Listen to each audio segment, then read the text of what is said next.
chair of CB11. This meeting is now officially called to order at 6:35 p.m. Tonight, we are joined by our district manager, Angel Muscane, assistant district manager, Khalid Nixon, and community associate, Marlene Pierre. In order to conduct an efficient meeting, let's observe a few ground rules. 1, no one may speak until granted the floor. 2, CB11 members, if you have a question about board business or if you wish to make a motion, please raise your hand through Zoom. If you look at the participants icon, the participants panel should appear and you should find the raise hand function there. If you still have technical difficulty, you may click the chat icon and relay your difficulty to the staff. Members should not engage in a back and forth discussion. The chair will recognize the next person to speak. 3, the chat function should not be used for CB11 business or questions about agenda topics. All such remarks should be made on the record by raising your hand through Zoom. Chat should only be used to alert us to any technical difficulties you are having or to state in writing information like an email address or telephone number that was already stated aloud on the record during the meeting. 4, when a member is given the floor to speak, I will identify you and you can unmute yourself so that you may speak.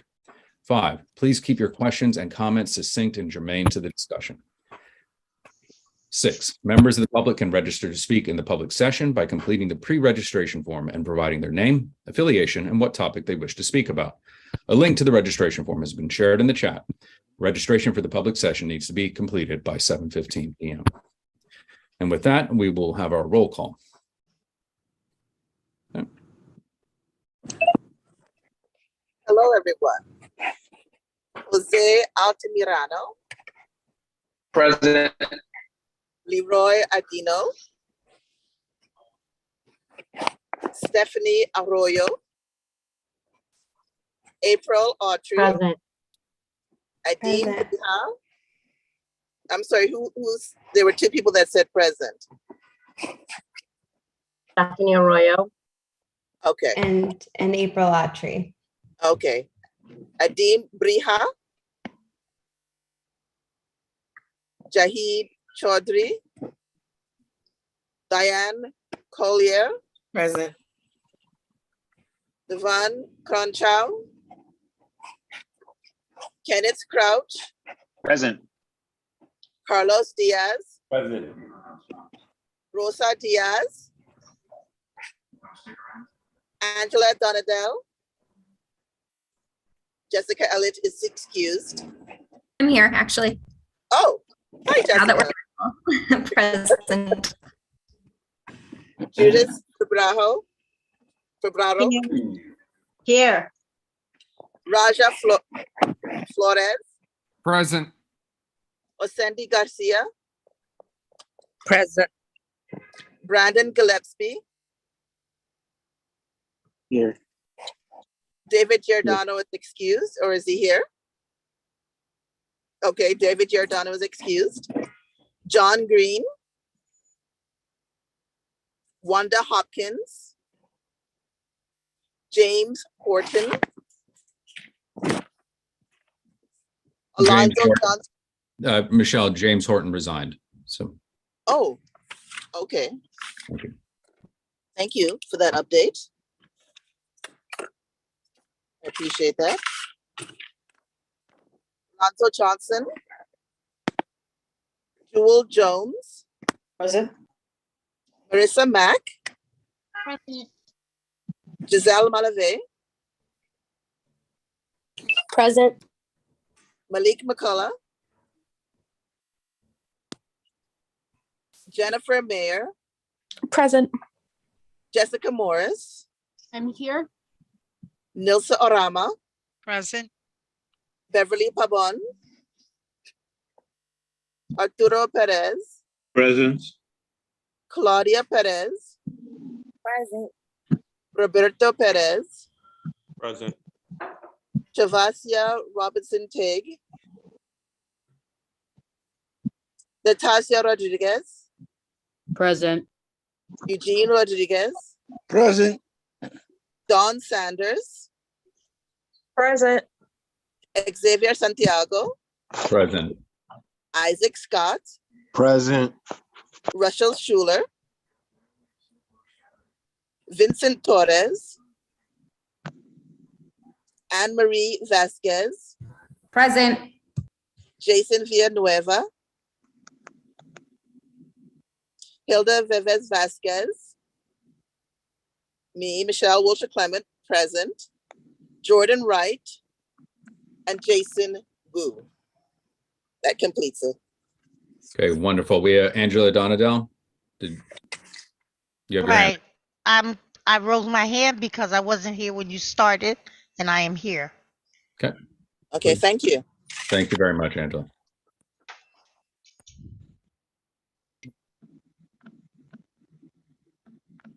Okay, wonderful. We have a quorum. The agenda for tonight's meeting was distributed ahead of time by the board office and was posted online. If there is no objection, we will adopt the agenda as stated. Board members, if you object to adopting the agenda, you may raise your hand through Zoom.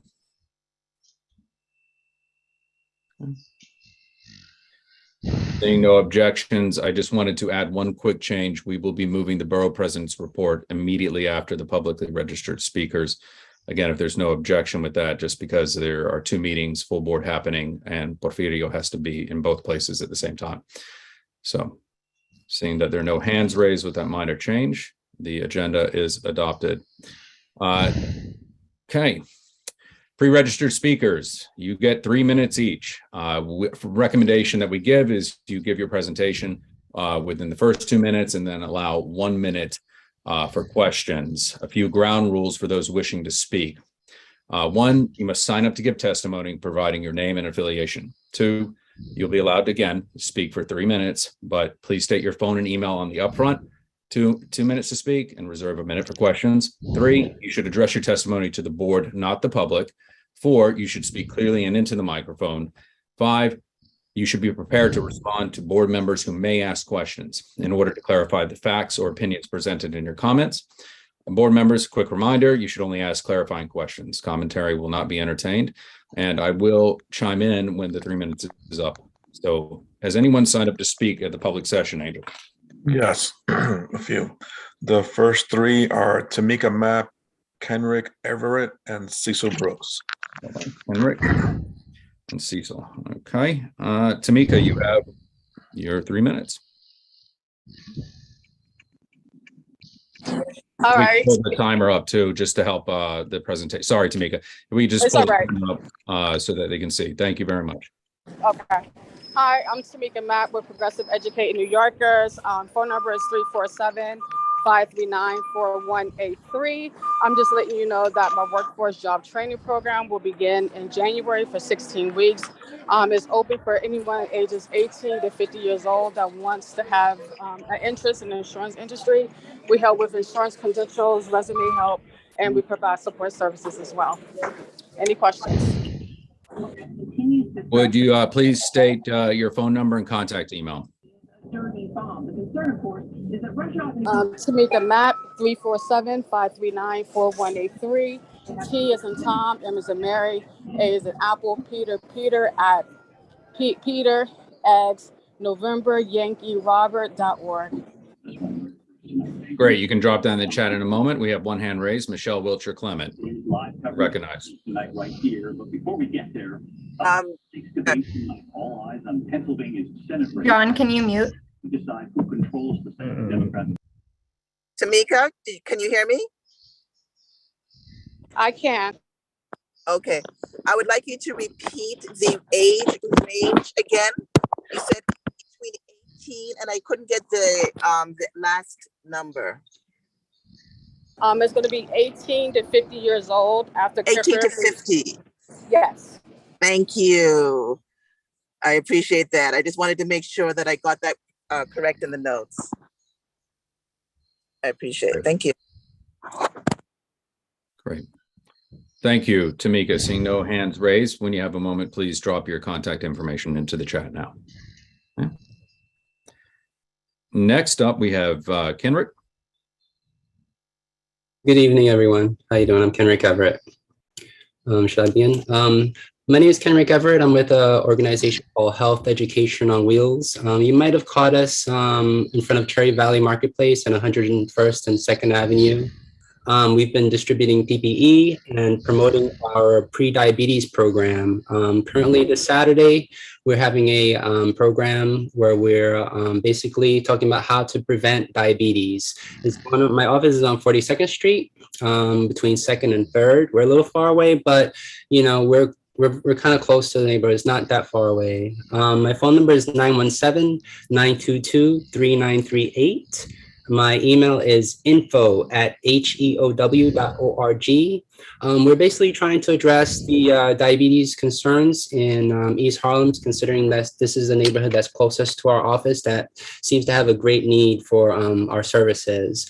We're running the CDC's National Diabetes Prevention Program, which is a year-long program, but I'm also doing individual sessions. So if there's anyone that has a need for coaching on how to prevent diabetes, you might have pre-diabetes yourself, you can contact my office. Thank you. Would you give us your office phone number and email address, please? Sure. The phone number is 917-922-3938. And the general email is info@heow.org. Wonderful. Thank you, Kenrick. We have one hand raised. Jessica Morris, you recognized. Thank you, Xavier. Thank you, Kendrick, for coming to the board and sharing your program opportunity. I believe I ran into your colleagues outside of Cherry Valley, and I'm so glad to see you here. Thank you. Thank you so much for inviting us. Prevention, an ounce of prevention. I'm not sure what the saying is, but yeah, can you clarify if this is something that you're going to offer regularly? I know it's a bit short notice to show up on Saturday, but it is something that if it's a regular occurrence or happens annually or semi-annually, would be something to definitely know about. And also, if there is a flyer, it is perhaps something that could be circulated with our weekly newsletter if you were looking to reach a broader segment of the public. That would be awesome. I definitely have a flyer. I could definitely share that with you. It's going to be basically based on demand in terms of our services. If we get a large amount of demand, honestly, I've been at this location for about a year now. I've been trying to get the word out about, our services. Of course, we had COVID, which has made things a little difficult. But absolutely, we have a number of people signed up already from the neighborhood, from our current outreach. And if we can have some success, we'll definitely have more in the future. I would love to have one every week. Wonderful. That's a great question. One more question quickly from Angela. Hi. Could you just give a short example of what your services are? Right. So we're basically, think of it as coaching, right? Someone has, specifically people with pre-diabetes, they're on the borderline. They might not have diabetes just yet. So we would have like coaching sessions on how to eat better, transferring from, let's say white rice to brown rice, and encouragement essentially, because, it's difficult. So it's kind of like a team approach basically, and you kind of have a little assistance instead of going through things on your own. The doctor usually would say, hey, just eat better, exercise, but it's not easy to incorporate into your life. So basically our program is kind of like a little encouragement, finding different ways and spending that extra time with you that the doctor might not be able to spend with you to kind of find ways to avoid this illness. What's the payment plan? Our services are currently free. Okay. Thank you. You're welcome. Great question, Angela. Thank you, Kenrick. Would you kindly pop your information into the chat now that you stated aloud and forward your flyer on to our office, please? Thank you so much. I appreciate that. Thank you. Next, we have Cecil. You're up. You have 3 minutes.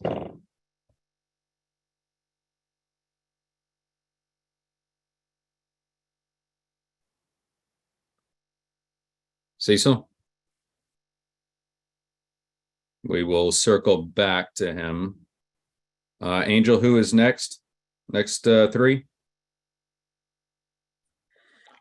Henry Morgan, Jan Mendez, and then we get into the elected officials. Okay, so who is after Henry? Sorry, I couldn't hear you. Jan Mendez. Actually, that's with an elected as well. So Henry Morgan, and then Jocelyn Caceres. Jocelyn. Okay. We'll all right, Henry. Okay, thank you, Angel. Henry, you have 3 minutes. Hi, everyone. How's it going? My name is Henry Morgan. I'm the Capacity Building Coordinator for Community Support at NYC Service. I'm actually here with my colleague, James Garcia, who used to be a board member. My email is hmorgan@mofellow.nyc.gov. And my phone number is 332-216-5803. Our office is the division of the mayor's office charged with volunteerism and expanding civic engagement throughout the city. So we have a few resources we'd like to talk about today. First, we have two funding opportunities. The first is the Civic Impact Fund, which was started in 2020. Every year, we give out up to $10,000 to 20 different nonprofits and community-based organizations. To qualify, you have to be a registered 501c3 or have a fiscal sponsor. And we expect applications to open in spring of 2023 for fiscal year 24. Second, we have our Love Your Block grant, which is a mini grant that we give to resident and neighborhood-led groups to revitalize their neighborhood through beautification projects with support from city agencies and community volunteers. We also provide additional resources and opportunities to Love Your Block grantees and highly encourage you to apply. That is also expected to open in spring of 2023. And lastly, we have a neighborhood engagement toolkit that we released earlier this year. It's publicly available on our website and free to download. But we're also hosting a 3-part training series this winter, beginning in January. And then we'll be offering a free consultation series to 10 different nonprofits or community organizations following the training series. So we expect registration for the training series to open in December probably, and then we'll open up applications for the consultation program following the training series. Lastly, if you're looking to volunteer, you can find opportunities on our website. And if you're an organization looking for volunteers, you can register with us to post opportunities on our website as well. If you'd like more information, I'm happy to answer any questions, and I'll leave my info in the chat box as well. Okay, are there any questions from our board members?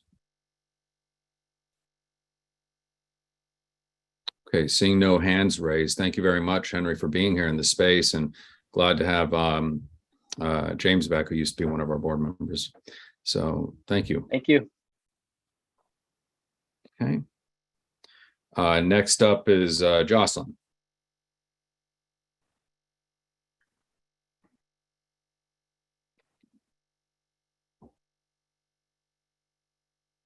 Jocelyn. Okay. Cecil, I'm calling for Cecil one more time. Seeing him in the chat.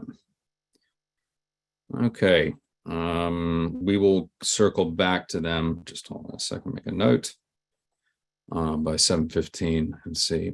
Okay, moving on. Now that we've finished our publicly registered speakers, we are going to hear from our local elected officials, but first we're going to have the borough president's report. Is Porfirio here? Yes, he is. Wonderful, welcome. Thank you so much, Chair Santiago. I do appreciate your accommodating my request. I also want to let you know that one of our interns, Sage Mason, who's also a resident of CB11, is on this call as well. So, and we welcome him to our office. So the Manhattan Borough President is launching the leadership training series for Manhattan Community Boards the week of November 14th through the 18th.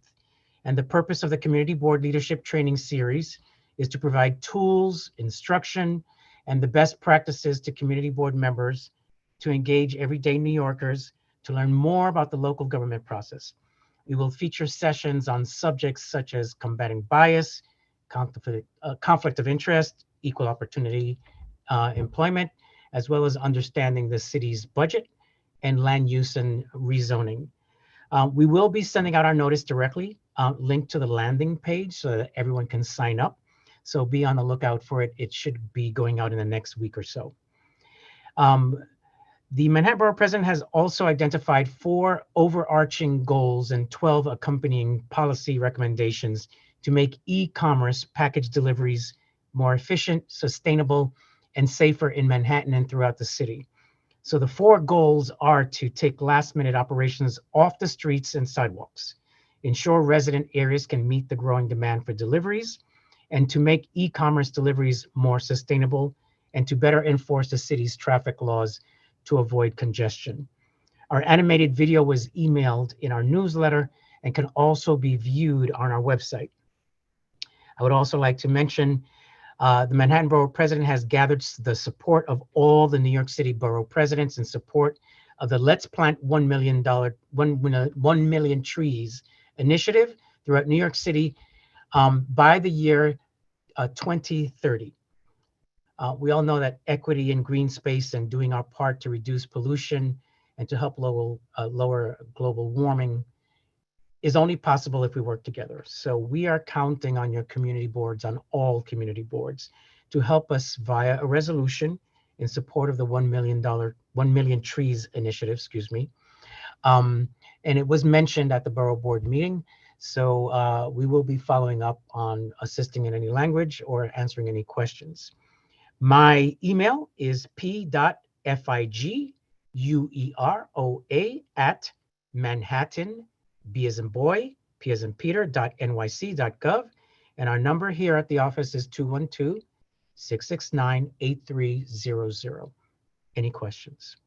Great, thank you. Are there any questions from our board members? Please raise your hand. Okay. Thank you so much. And there's none. All right, great. Have a wonderful evening. Thank you. Okay. Wonderful. Moving back, we will now hear from our local elected officials. If you have not already signed up to speak, we ask that all elected officials or their representatives please alert our staff in the chat if they wish to give a report. We ask that any event or service literature be sent to our office so that we may post and share it as appropriate. Please keep your report to 3 minutes and to be mindful not to repeat what others have already mentioned. Again, the best rule of thumb, 2 minutes to present and 1 minute for questions. So far, we've been doing great. Have any elected officials or their representatives signed up to speak? Angel? Jan Mendez with Councilmember Menon's office. Okay, Jan, you have the floor. Thank you so much. So my name is Jan Mendez, and I'm the Community Liaison for Councilmember Julie Menon. I'm also the Liaison for Community Board 11, and I'm happy to share some updates from our office during these last few weeks. So first of all, I'm thrilled to announce that last week the council passed the Council Members Universal Child Care Act, which is the first package of bills that puts New York City on the path to universal child care. And it's actually the first city in the US to do so. So we're very excited, very happy. We believe that this is an issue that has been languished for a long time. And it's very incredible that our majority woman city council was able to deliver on this promise, and we're very happy. And this is just going to be extremely positive for a lot of families throughout the city. So we're very excited about that. On other issues, last Tuesday, Major Adams signed Councilmember Menon's one-stop shop bill for small businesses. This bill is designed to streamline the process of paying fines and getting licenses for permits for small businesses. We're gonna consolidate everything into one website, and it's just gonna make it extremely simple and easy to open small businesses in our city and to support them as well. Another issue that we've been hearing a lot is sanitation. It's been a top complaint for constituents, and it's a very important quality of life issue. We can say that we have been working with the Department of Sanitation on addressing particular issues throughout the district, including broken trash cans, basket replacements, and particular properties that are in need of trash remediation. So we've been working on that. We're also very happy to announce that we are very supportive of the administration change to change the time when garbage should be left out. Finally, on the issue of redistricting, the latest maps were submitted to City Council. We're currently evaluating them to see that they're fair and represent the interests of our community. We're aware that the current maps, if approved by the council, will push CB11 out of our district. I spoke with a council member, and she's very disappointed by this change. She's enjoyed working with the community board during her term. So if I have any updates from City Council itself on this issue, I'll make sure to let everybody know. But that's it for updates. I will be taking any questions. Okay, great. Jessica Morris has her hand raised. Jessica, you recognized your question.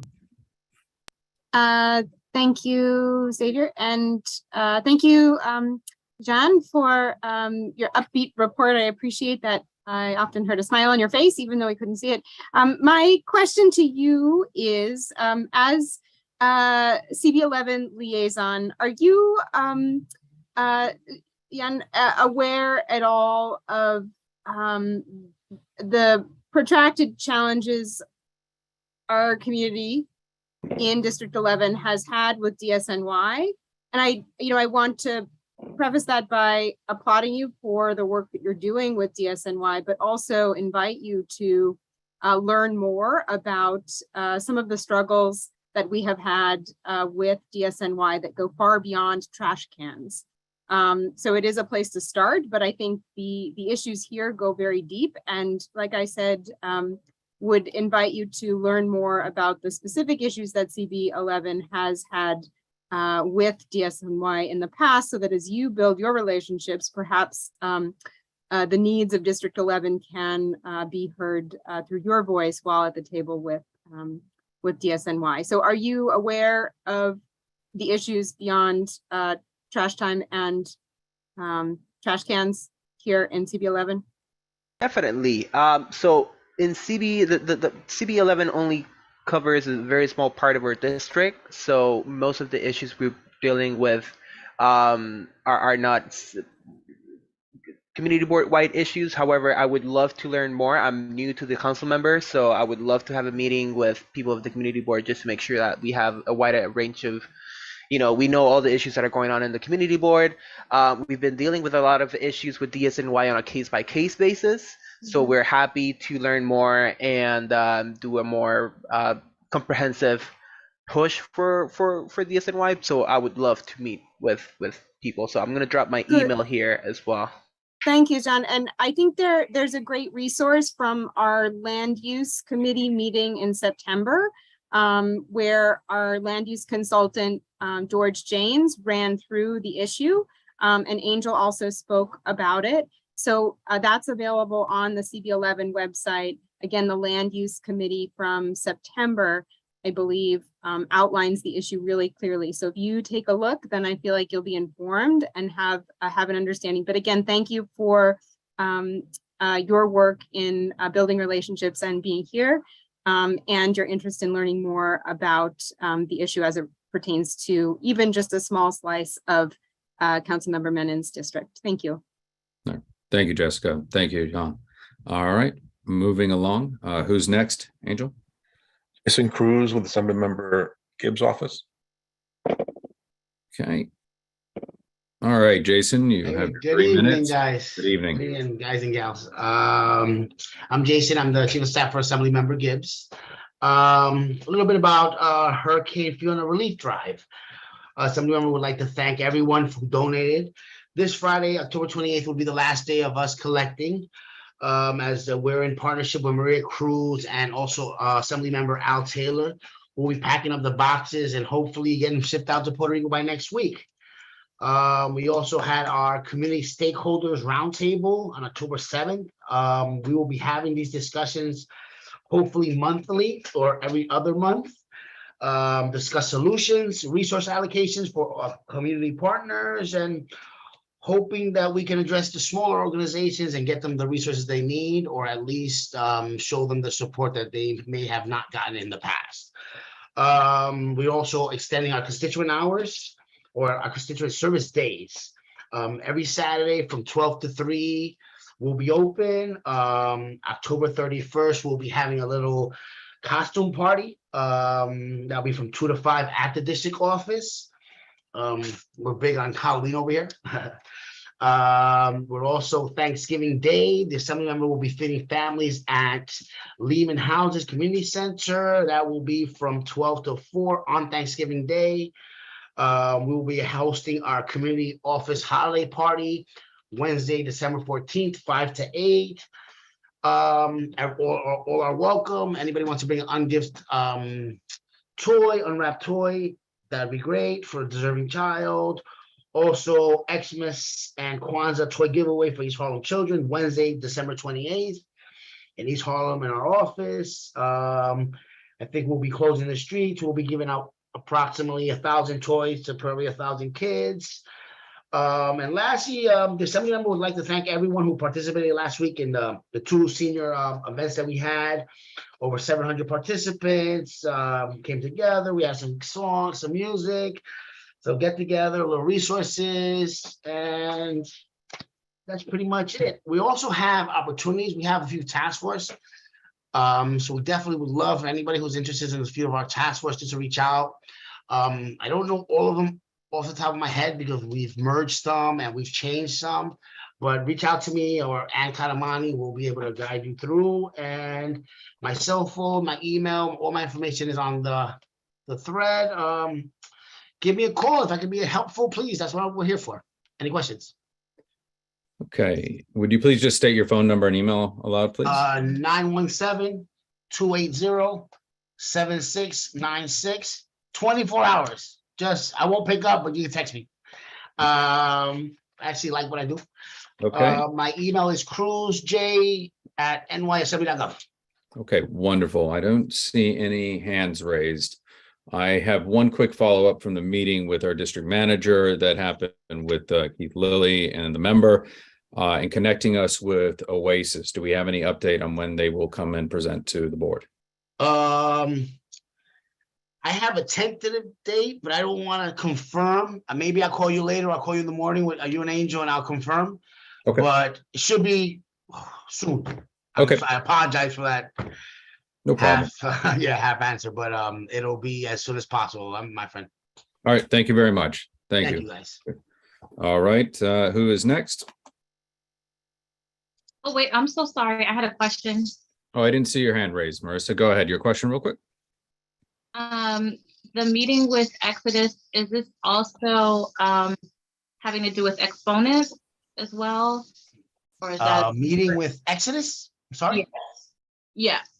There's also an organization called Exponents, I think, who's doing some work in the community. But I didn't know if that was the same conversation. So Not sure. I'll call you probably in the morning, Ms. Mack. If you want me, I'll call you in the morning. We'll go over some details, if that's cool. Sure. I'll actually circle back with Xavier. I copied him on an email, so I think it's something separate. But thank you, Jason. If I can be helpful, just let me know. Okay, thank you. Will do. Thank you, folks. Okay, wonderful. Who's next?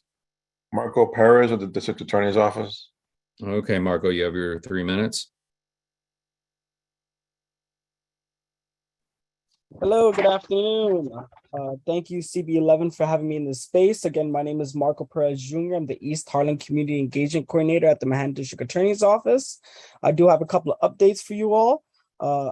In pertaining to gun violence, as a continued commitment to decrease gun violence in Manhattan, as of September, our office has prosecuted almost 500 gun possession cases this year, which is a 25% increase compared to last year. DA Bragg, along with NYPD Commissioner Sewell, has announced a 32-count indictment in ghost gun takedown. On October 11th, an individual by the name of Jose Rivera was indicted for manufacturing multiple ghost guns, including an assault rifle in his Lower East Side Manhattan apartment. This individual purchased at least 55 ghost gun parts worth over $7,000, including a Ghost Gunner 3, which can essentially manufacture a ghost gun at a push of a button. This individual, like I said, has 32 counts. I won't go into them individually, but I'll put in the press release within the chat. Moving forward, the District Attorney's Office has announced on October 13th the creation of the office's first ever housing and tenant protection unit. Essentially, what this unit will be targeting is systematic criminal harassment of tenants, abuse of government programs by landlords and developers. In order to make a complaint to this unit, I will put the number in the chat, but I want to repeat it for you all. Please call this number for anything related to housing and tenant protection. It is 212-335-8900. Again, it is 212-335-8900. If you can't reach them by phone, we also have an email, which is Danny, D-A-N-Y, housing at Danny, D-A-N-Y.nyc.gov. Other than that, it is October, Domestic Violence Awareness Month. Our office is offering special presentations in regards to domestic violence at no cost to any community group, gathering and or meeting that wish to have a domestic violence presentation done. You can contact Imani Dumbia, and her phone number is 917-808-6421.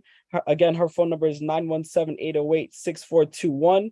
If anybody wants to have this presentation done and cannot reach her, you can reach out to me and I'll put my contact information in the chat.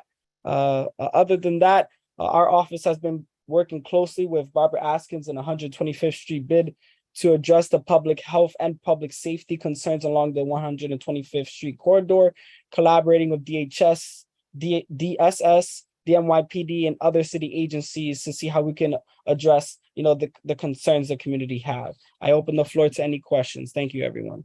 Okay, great. Thank you, Marco. Beverly, you have your hand raised. Yes, thank you, Chair. Thank you, Marco, for the presentation. My question is regard to the housing protection unit that you just started. I understand from your presentation that this is for landlords, be it private or only private landlords, or if people have issues with city agencies. In regard to housing on NYCHA, would this unit also be able to assist them? So in terms of what the unit is going to be covering, we're going to be covering systematic structures that are in play for organized criminal activity by landlords and developers.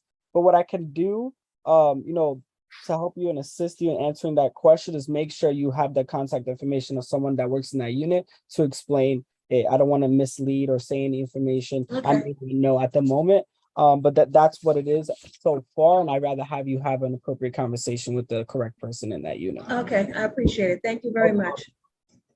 Great question, Beverly. Thank you. Seeing there are no other hands raised, Marco, thank you for being in this space. We'll be in touch. Thank you. All right, who's next? Jessica Mates with the governor's office. Hi, Jessica, you have your 3 minutes. And again, a quick reminder to the board members, please, if you have questions, keep them succinct and germane. Jessica, the floor is yours. Hi, I'm actually with the Attorney General's office. Not with the I'm governor's sorry, Jessica, I wrote it down wrong. That is no problem at all, and thank you so much. And it's great to be back at CB11. I was used to come when I was with Gail Brewer's office.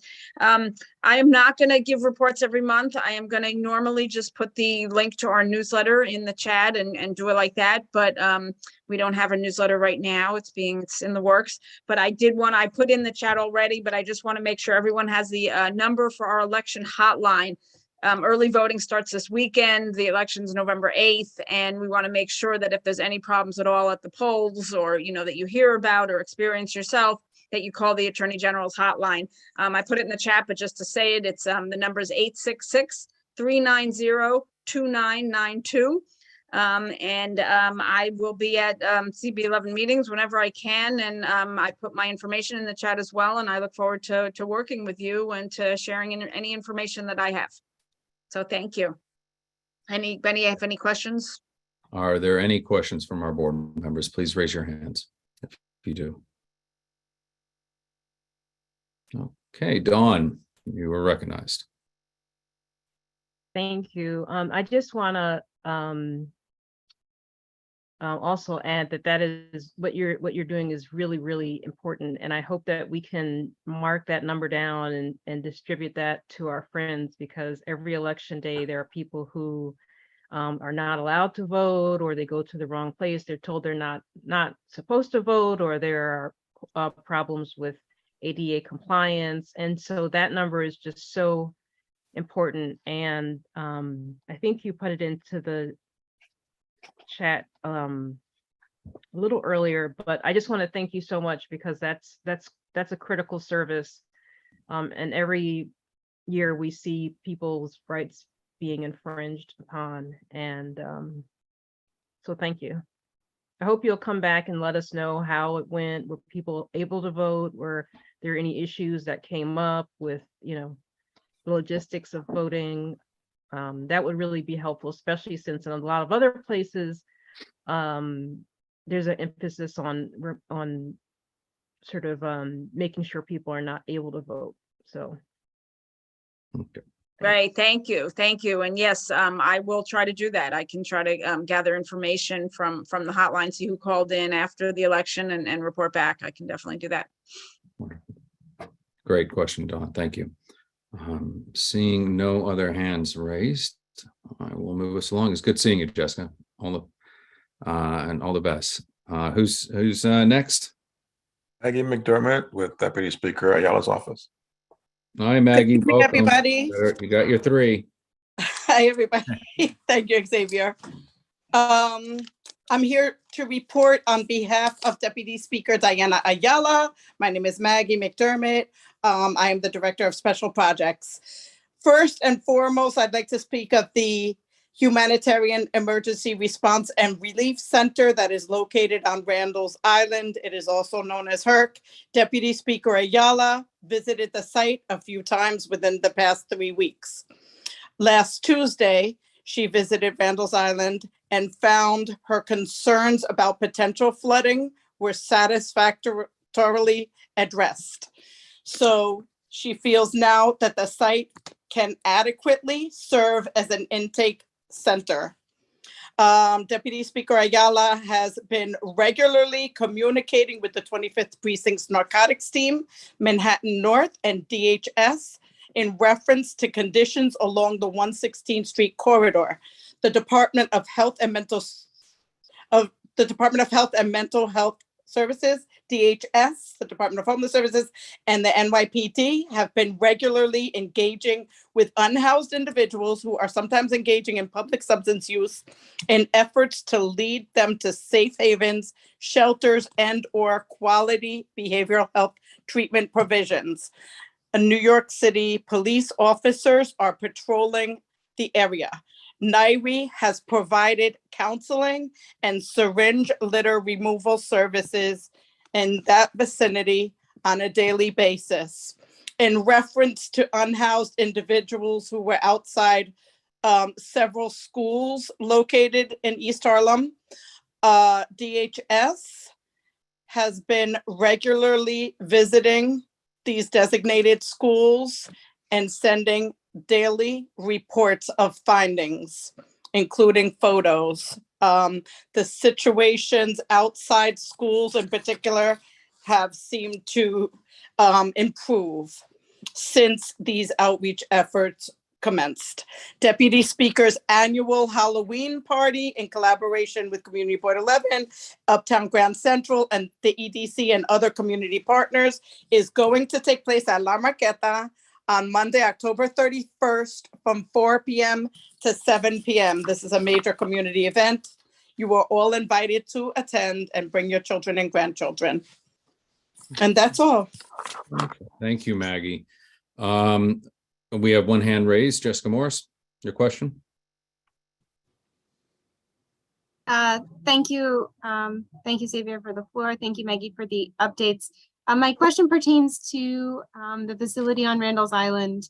I'm not sure if it's something that our executive committee has been briefed on, or if there has been any further communication to folks in our district on how we can prepare for and be as supportive as we can be on the two touch points from Randall's Island, namely Uptown across 125th Street and then also across 102nd Street footbridge. I understand there's an intention for the facility to function as a very short-term landing That is correct.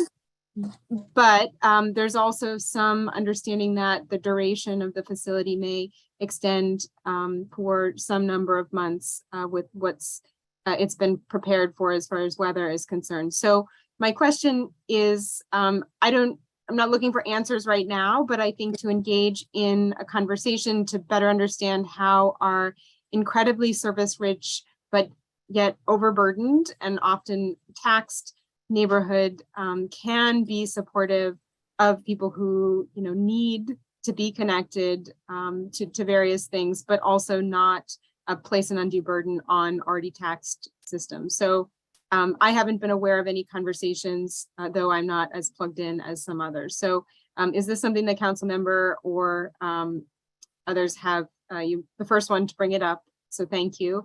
That's my question. Is there more information on our two touch points being the critical kind of points of landfall from that really essential facility for everyone moving through it?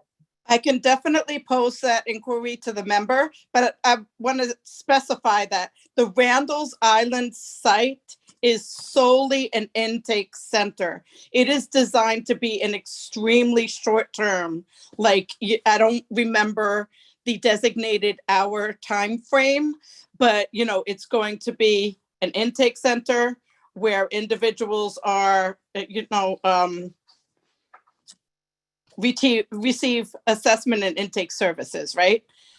There will be individuals that want to be placed with family members, like, the asylum seekers' wishes will be adhered to the best of the intake center staffers' abilities. So it's not going to be a long-term residential type situation or shelter situation for individuals. It's a very short-term intake center. Great. But Thank I you. understand you're saying throughout the months as they arrive, right? As new groups arrive, is that what you're?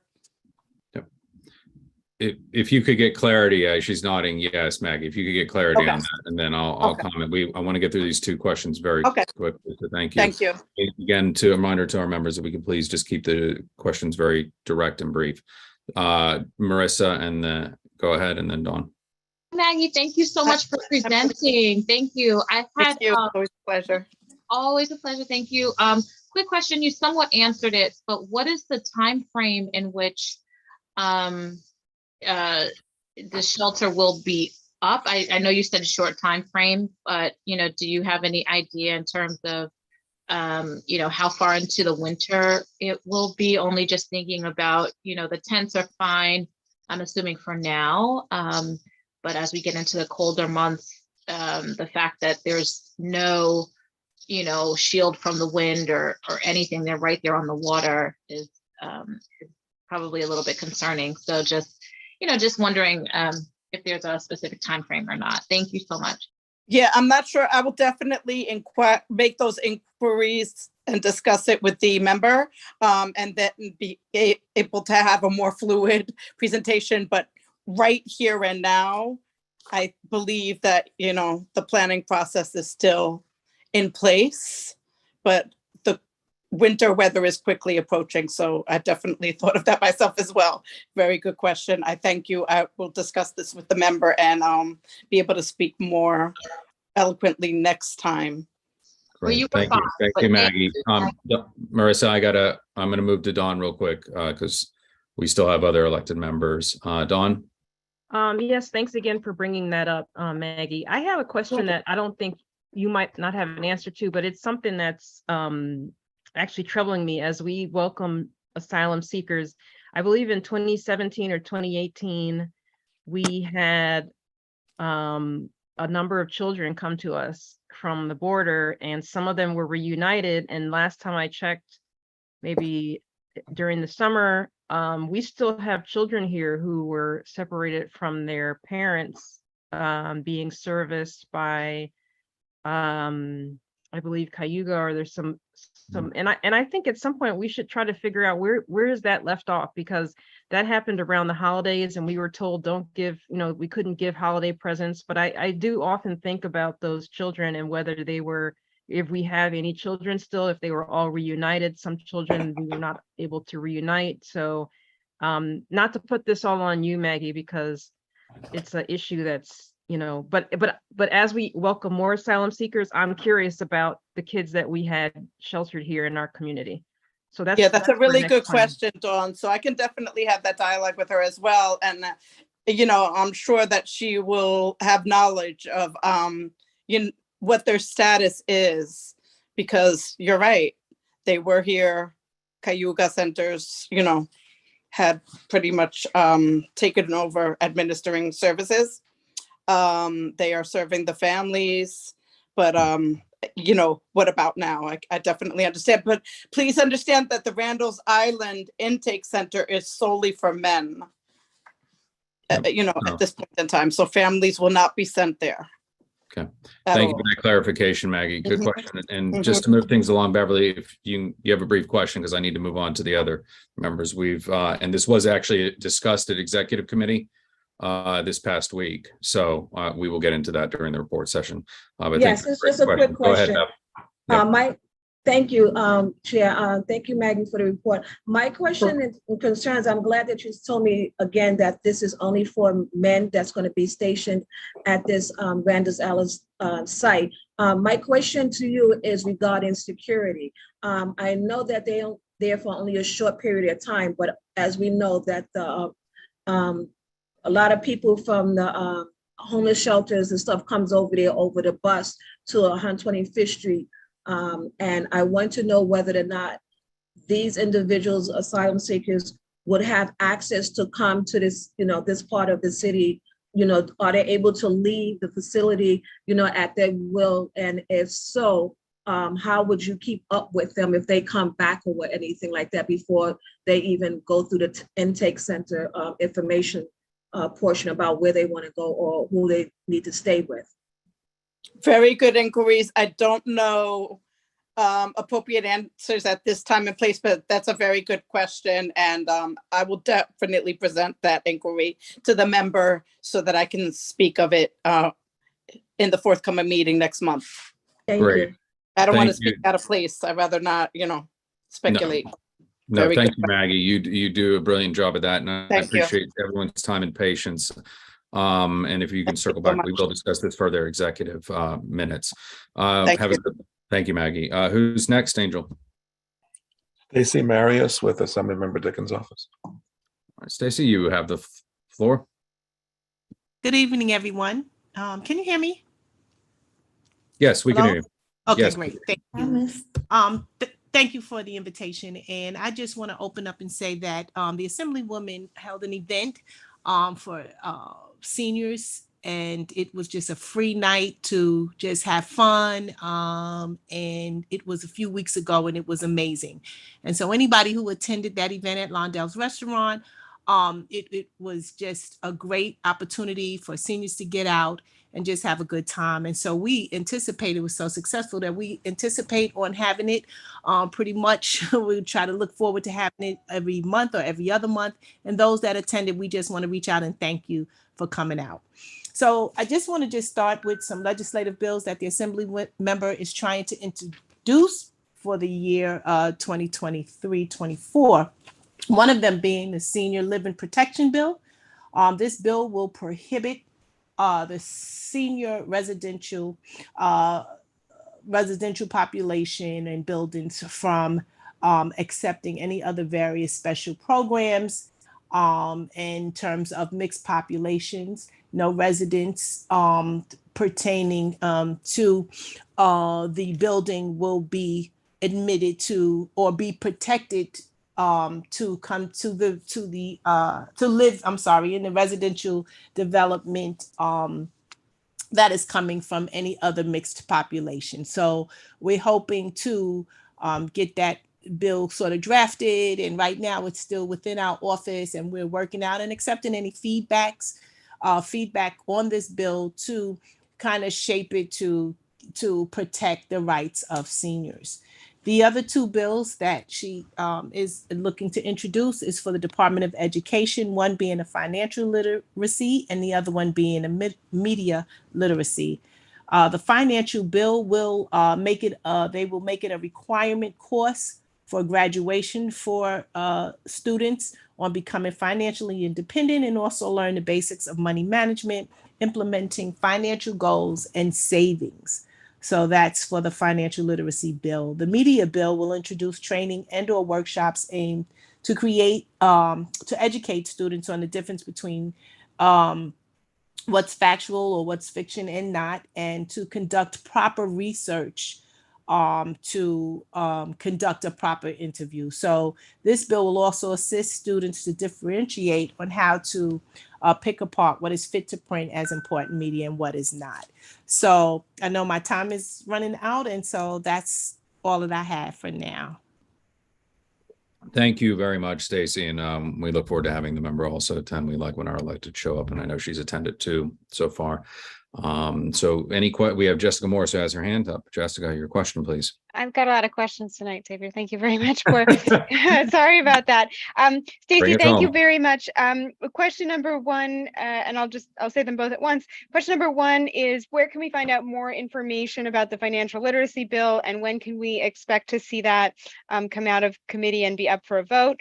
And the second question is, are you familiar with the work that the New York Federal Reserve has been doing with regards to better understanding baby bonds as a potential frame of generational wealth building? It's something that has gotten some traction in Connecticut, has not yet started with distributing funds, but the infrastructure is being built out after some successful legislation.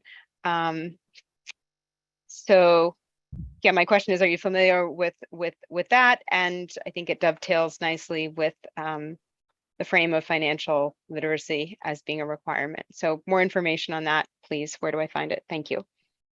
Sure. And so I did put my information in the chat, and I can go back and do it again if need be. But the Federal Reserve information, unfortunately, I'm not familiar with that. That's more of a legislative question, probably for our chief of staff or our legislative director. So once I put my information in the chat, feel free to give us a call, and I'm sure someone will be able to explain it more in details. As far as when to expect the bill, we're still working on our bills for 2023. And so again, just like the senior protection bill, feel free to give us a call and give us some feedback on how to make this bill strong. Of course, we want any of our bills to pass. So we're looking forward. And since Albany is, still in recess right now, we're getting together the bills that we want to present and introduce. And so we are streamlining anything that would help in research or any feedback that would help us to make our bills strong. And so hopefully it'll be presented to the floor as soon as the assembly is back in session in January. Okay, wonderful. Thank you. Good questions, Jessica. Great seeing that no other hands raised. Thank you for being here, Stacey. Appreciate you. Thank you. Moving on, who is next, Angel? Nina Norwood with Congressman Espaillat's office. Okay, Nina. Good evening, everyone. Can you hear me good? Mm-hmm. Yes. All right, great. All right, thank you so much. Good evening, Board Chair Santiago. Good evening, District Manager Miskane, and thank you to the board and having me in for this evening. My name is Nina Norwood. I'm the Deputy District Director for Congressman Adriano Espaillat's Harlem office. So I wanted to start off my report with mentioning some events that have come out of our office. On October the 13th, the Congressman, in collaboration with Harlem Hospital, did a wonderful Dr. May Edward Chen. She is the first African-American woman to complete a full residency at Harlem Hospital back in 1928. So it was our great honor to honor her for that. And the congressman had her entered in the congressional record. So we presented copies of the congressional record to those at the event. We were joined by public advocate Jamani Williams. We were also joined by Stacey Marias from Assemblymember Dickens' office, as well as Mina White from the Borough President's office. So that was a great event that was at the Harlem Hospital Mural Pavilion. So we were very honored to be able to do that coming out of our office. On October the 19th, the congressman was delighted to host a meeting with all the superintendents for the schools throughout the entirety of the 13th Congressional District. The purpose of this meeting, which was held at the Island Cape and Powell State Office building, our 13th floor public space, was to address student success and achievement, ensuring the academic, emotional, and social needs of the community's youth. So he was able to hear directly from all the superintendents that were in attendance with their needs for the upcoming school year and the school year to follow with the budget being what it's going to be. So we were very happy to do that, and they gave us some fantastic feedback that the congressman is definitely going to be working on. So on October the 15th, the congressman hosted an Hispanic Heritage Month celebration. That was in collaboration with Council Member Carmen De La Rosa, Assembly Member Manny De Los Santos, and New York State Attorney General James. That was the celebration was held at the Cascaya Plaza, located at 238 Dyckman Street. So that was another great event as well. The honorees for that weekend celebration was Felix V. Matos Rodriguez. He's the counselor of the city of Catreyas, which is the chief executive officer for the NYC Health and Hospitals Metropolitan. Alfonso Alvarez, which is the founding member of the Mexican American Chamber of Commerce, and Dr. Hector Ramirez Navarro.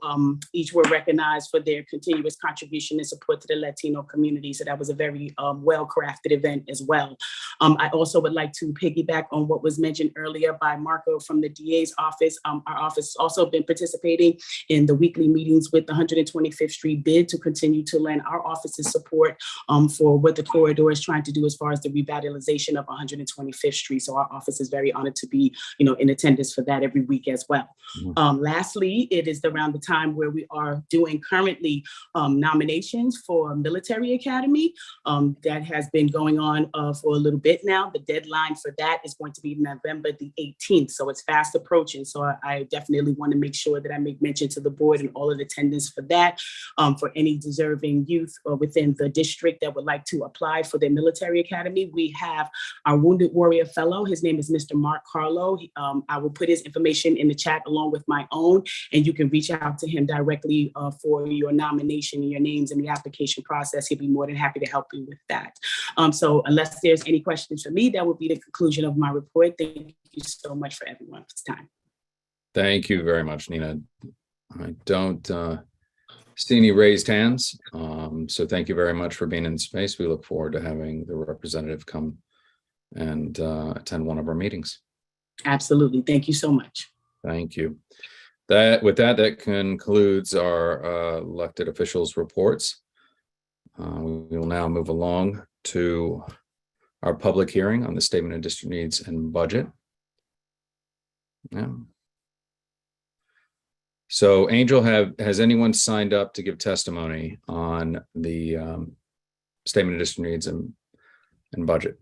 No one has registered as of yet. Okay. Just going to ask Marlene. Marlene, can you slide back before the timer? Before there. Thanks. Okay. Thank you so much. Okay. All right. So typically this time we have people who've signed up to, when we hold a public hearing on the Statement of District Needs and Budget request for fiscal year 2024. At this time, we don't have anyone who has signed up. And so therefore, at the conclusion of this presentation, since it's not a presentation, it's posted online and available on our website. Written testimony may be submitted by mail to the board office or via email to mn11@cb.nyc.gov. Angel, what is the date, the deadline to submit the written testimony? So if we could have it by Friday, because it will be included with the submission to the city that has to be in by Monday. Okay. So no later than noon on Friday. Okay. See that no one has signed up. We will now close the hearing and move along to our business session.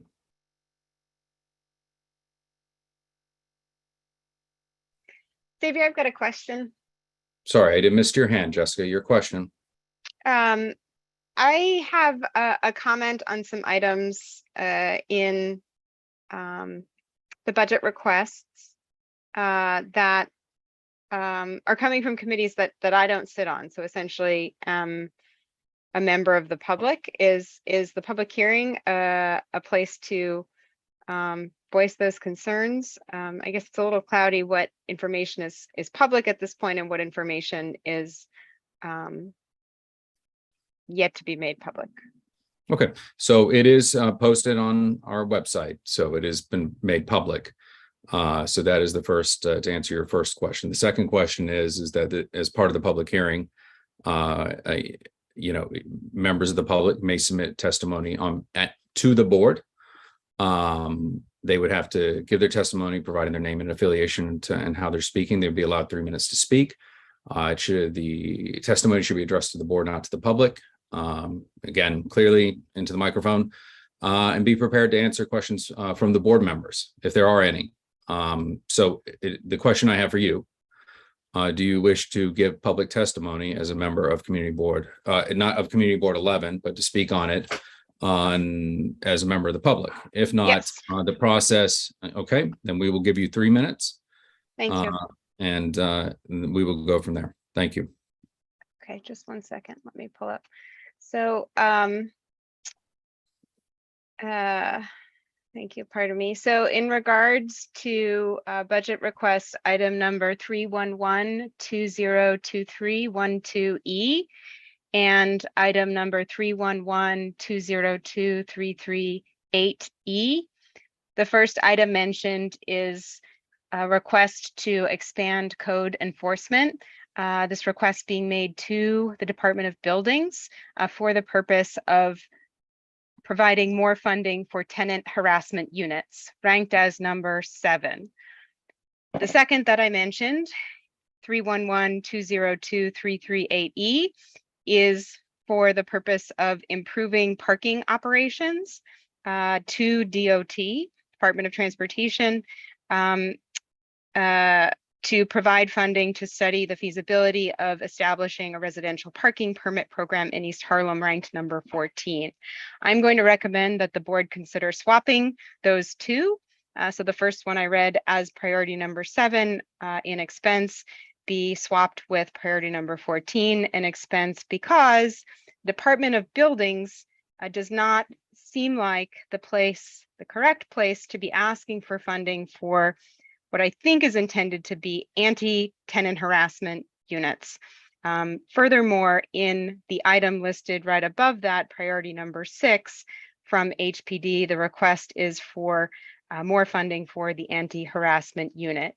My understanding of what DOB, Department of Buildings, does, both in regards to enforcement and compliance, are for things like resolving violations, resolving summonses, resolving energy code violations, stop work orders, and other discretionary actions, not tenant harassment. With regard to compliance, things like boiler compliance, facade compliance, and tenant protection plans, other disciplinary actions and resolutions. So I think we have a high priority where we're asking for something from the wrong place.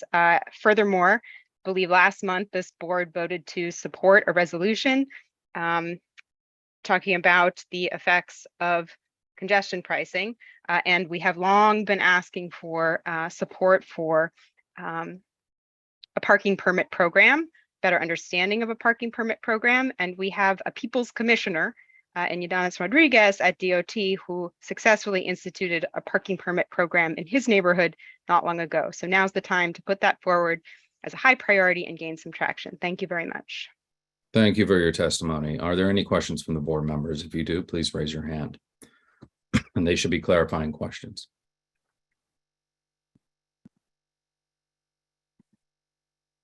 Okay. Seeing that there are no hands raised, oh, I have one question from Dawn. Dawn, your question on the testimony? Can I second what she's saying, or that's? It's not a motion. This is a public Okay. session. So. I just want to say I support what she's saying. Thank you very much. Be it that there are no other raised hands for questions to clarify. Thank you very much, Jessica Morris, for your testimony during the public hearing.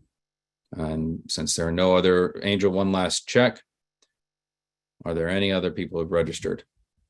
There are not. Okay, we will officially close the public hearing. Thank you very much. We will now move along to the business session. The minutes from the last board meeting were distributed to board members ahead of time by the board office. If there is no objection, we will adopt the minutes from the meeting. Board members, if you object to adopting the minutes, you may raise your hand through Zoom. Seeing no hands raised, there are no objections. The minutes from the last full board meeting are adopted. They will soon be available on the CB11 website. We'll now move along to the chair's report. I will keep mine very brief. Regrettably, I had to travel on an emergency work trip, so I was in the middle of crafting it. Been attending Borough Board. I've been doing regular walkthroughs throughout the community. I want to applaud Maggie on her commentary about us trying to work together to clean up the area. Just as of today, I witnessed a lot of needle refuse over by Pleasant 118th. I'll circle back to you, Maggie, on that. Thank you very much. Been attending regularly the Friends of La Marqueta, reaching out to the TAs in our community to reconnect since we've emerged from COVID, because they have changed their meeting schedules from what they used to be. Continuing to work with a lot of our CBOs, and I'm very appreciative. I would recommend, if you have time, please get involved on a more regular basis. This Saturday, we have the Dia de los Muertos with El Museo that'll be happening in the neighborhood. I attended the opening of the Mother Cabrini Hospital over here at Arch Care. It was a wonderful ceremony and blessing.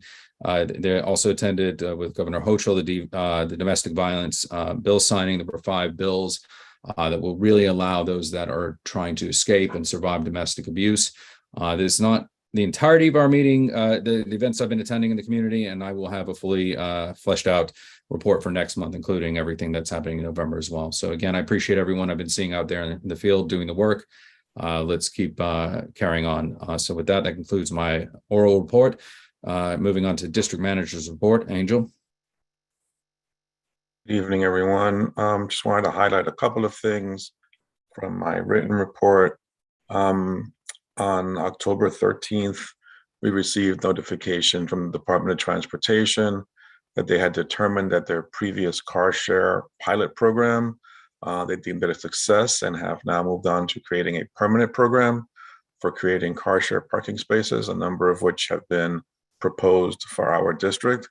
A letter to that effect has been shared with our office and forwarded subsequently to our board leadership. So my suggestion that the Public Safety Committee take it up, because DOT is asking for the boards to review and opine. Second thing, kind of related to this meeting and how we're having this meeting. On October 22nd, the mayor issued his most recent emergency order, extending the COVID-19 emergency declaration for another 30 days through November 21st. And while that facilitated this meeting being able to be held remotely, it's an awful inconvenience, and it has been an awful inconvenience to the board offices that are tasked with the logistics of scheduling and citing board meetings. We got as far this month as not only confirming a space, but hiring a videographer, doing a site visit last Friday with that videographer, and being, being ready to go to hold this meeting as a hybrid meeting, only to hear Monday morning that the order had been extended. And this has been communicated a number of times through different channels, through both the governor's office and the mayor's office, to be a bit more considerate, given the responsibilities put on public bodies to hold public meetings, that in anticipation of these orders expiring, we're preparing to meet in person, only to have information come at the last minute that now facilitates the, us being able to meet remotely. And while that's it's really helpful for some folks and appreciated by a lot of folks, it's a bit of a pain in the neck for some of us that have to do this work. So we continue to ask for more consideration in that regard. And then lastly, more consideration from the governor and the mayor in that regard. And then lastly, just notifying the membership and the public that the board office will be closed on November 8th for Election Day, November 11th for Veterans Day, and November 24th for Thanksgiving. That concludes my report. Great, thank you, Angel. I appreciate that. And just a quick clarifying question. The videographer, was that billable time when he came out on Friday? I have not received an invoice yet, but we'll see. All right, thank you. Yep. Okay. Do we have any officer reports? Jessica Elliott. I know Jason Villanueva is not here. Thank you, Chair. Just really quickly, hi, everyone. Hope you're all doing well. A couple things this past month, Xavier and I had a call with the Manhattan Borough President's Office with Porfirio about public restrooms, in particular the restroom that we need on the Harlem Greenway Link project. So we're working with those teams as well as other teams to see how we can get that restroom provided in that plan. We also had a urban plan for public officials workshop on September 30th. That was for CBs 8 through 12 in Manhattan. So big thank you to Candy, Rosa, Shavasya, Russell, Angel, and Jessica for attending that. I hope you all got a lot out of it and looking forward to doing more of those in the future. Xavier, George, and I had a call also about the DSNY sanitation garage issues. So we're working on that in the background. And continue to update you about that. We had a call with Pop-Up Forest, which was going to do a sort of installation in our neighborhood about environmental justice this year, but couldn't get it done. So they're planning something for next year, and we're working on getting them connected with community partners that would be a benefit to that process. I also attended the Civic Engagement Commission budget hearing meeting to voice concerns about, the concerns that we have with the responses from city agencies year to year and how intersectional issues aren't able to be fully addressed with our budget process. So that was really helpful to get that out there for them. And then lastly, went to the Friends of the East River Esplanade art exhibition, ribbon cutting for Carmen Paulino's crochet art that was adorning the fence protecting the construction, but unfortunately that the crochet art was stolen. So if anyone has any information about that, it's super unfortunate. It was a work of art that was, crafted with, intergenerational community members, school children, and it was really great to see it. And unfortunately, now it's no longer there. So working with them to see what happened. But thank you. That's all I have for this month. Wonderful. Thank you, Jessica. It's deeply upsetting to hear. They do a lot of fantastic work beautifying the neighborhood. Jason is not here. Michelle, do you have a report? Oh, nice. I do not have a report, no. Okay, thank you. I see one hand up. Jewel, question? Yes, just have a question or point of clarification about the fact that we've not had a treasury report for some time now, and just wondering, according to my knowledge, there's some level of frequency, quarterly at least, but just wondering about the next where we can anticipate a treasurer's report. Thank you. Great. We will forward that inquiry along to Jason Villanueva, who is our treasurer and not here tonight. Thank you for the question. Okay. All right. With that, that concludes our officers' reports. And moving on to our committee reports and action items. First up is going to be, give me a moment. This month will be our environment, open space, and parks. Great. Hello, everyone, again. We had a really long meeting full of great things. So just our meeting minutes are available for informational purposes. We didn't have any action items coming out of this meeting, but a couple things that I wanted to go over. We had an informational update about the renovation of Detective Omar Edwards Park from New York City Parks. It's going to be the 5th playground update with the Community Parks Initiative. If you don't know, the site is located on East 124th Street between 2nd and 3rd Avenues. Based on the community input that they gathered, they're maintaining the heart shape that is iconic to that location, as well as the entry. There will be a drinking fountain, much more tree coverage, permeable pavers, tables with ADA accessibility, lighting, which currently does not exist on the site, a play area, benches, and a big belly trash can. So it's going to be a great project, and they're also going to replace the fencing.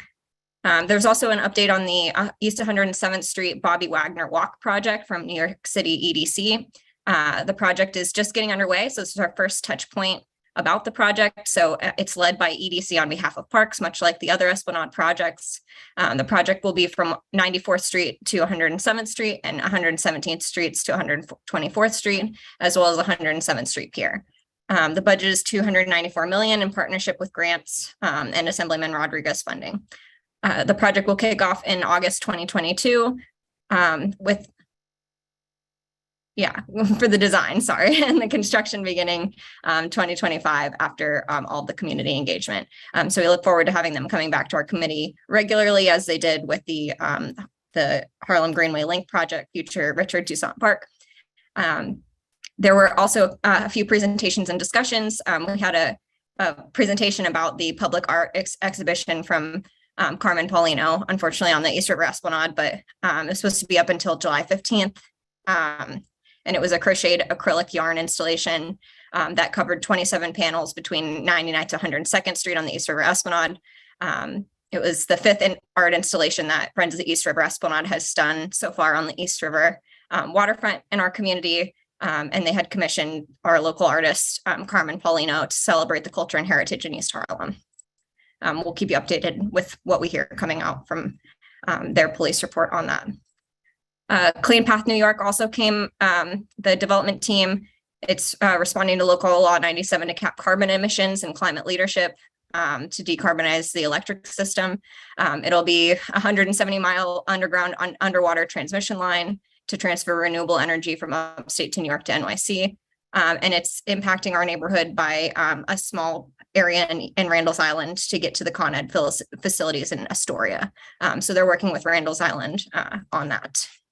I think that's it. The rest of it is available for you to read if you would like. And if there are any questions, let me know. Thank you. Please raise your hands if you have any questions. Okay. Seeing no hands raised, thank you. I have a Oh, question. oh, there it is. Diane, go ahead. It's not really a question. It's basically just to add into the record. I'm sure that Jessica has it in her report that there was an ask at the Parks when Parks was talking about Police Officer Omar to make sure that there is some type of plaque that talks about where you can find more information about the history and why this park was named after the police officer. I just want to submit that into the record. I know probably it's in Jessica, of course, in her minutes, but I just wanted to put it into the record for a full board. Thank you, Diane. Appreciate that. Okay, wonderful. All right, moving on. We have our next. Thank you, Jessica. We have our next report, Human Services, Isaac Scott. Peace and blessings, everybody. My report will be really quick. Human Service Committee met on October 3rd. We did not have an extended meeting, thank God. We had enough of that in September. We had a smooth meeting in October. We were able to really focus on our budget requests. We had our general informational updates from the Department of Health and Mental Hygiene, and specifically, the representatives spoke on monkeypox. Hold on for a second.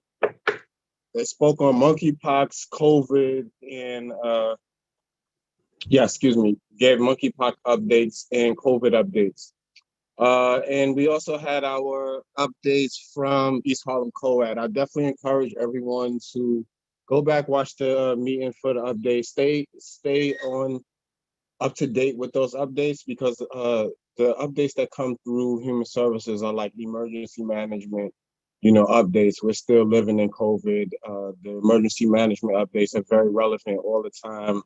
Information may not be relevant to us per se, but to a person we may know, sick and shut-in people. So if you can watch the meetings and stay tapped in with those informational updates, that's important. Moving forward, we are continuing to cast a net for human service providers in East Harlem to come before the Human Service Committee and introduce themselves, let us know about the work they are doing. I did forward over just now, a little while ago, to the office staff to have the fillable PDF for our organizational assessment form added to the website.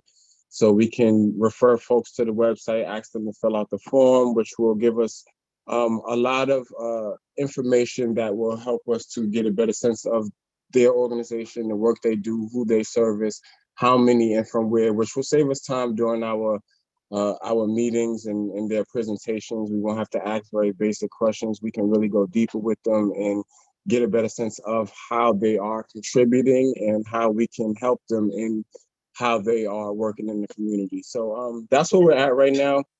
Other than that, I'm gonna keep my my ears and eyes and participation all in what's happening with them building more shelters in Randall's Island. Just as someone who has a personal experience with the shelter system, I'm always real skeptical with whatever they say is temporary. So I'm gonna definitely ensure that the Human Services Committee is tapped into what's going on there so that we can just stay on point and provide whatever support, resources, and advocacy that we need to on our end. But yeah, that's all I have right now. I don't know if there's any questions or anything. Okay, please raise your hands if you have any questions for Isaac. Okay. Not seeing any hands. Thank you, Isaac. Doing great. Oh, wait, Dawn, go ahead. What's up, Dawn? Hi there. It's always wonderful to hear from you. I think at some point it might be important for some people from this community to tour those facilities and see firsthand what what feeling do you get from it when you're there, Absolutely. So I just want to throw that out there, not to put more on you, but I kind of feel like if you don't see it, then you don't, like you said, you don't get clear. Yeah, you're 100% right, though. 100% right. We were actually at executive. We were talking about this, and we are working now to try to get a site visit going. And I will definitely be there, absolutely, and I will definitely report back to the committee. Yeah. Also, I wanted to mention. Thank you for saying that, Dawn, because it also made me mention a little off topic. We had a bunch of questions that we asked the Department of Health and Mental Hygiene before they came to our September meeting. They did not answer the questions at the time, but they did send us those responses a little while ago. So I'm going to speak about that as well next month. Sorry, Dawn, that wasn't relevant to what you was talking about, but it made me think about something else I needed to report back. But site visits, 100%, and I will keep everyone posted. Thank you. Thank you, Dawn. Thank you, Isaac. And we will let the board know once we've had confirmation for the site visit. Thank you. Okay. Next committee is housing.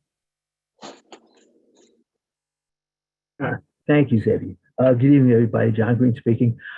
We had the only basic thing that we had for our meeting, other than talking about budget and district needs. We received the informational update from representatives of the Sendero Verde project. One building is open, and we were told that the second one would be open in 2024. It was very comprehensive, and we appreciated the update from the representatives. Everything else is for informational purposes only. And thank you very much. If there's any questions, I'll try my best to answer. Great. Thank you, John. Are there any questions? Please raise your hand if you have a question. Okay. All right. Not seeing any raised hands. Thank you, John. Great. Next should be public safety and transportation. Jose?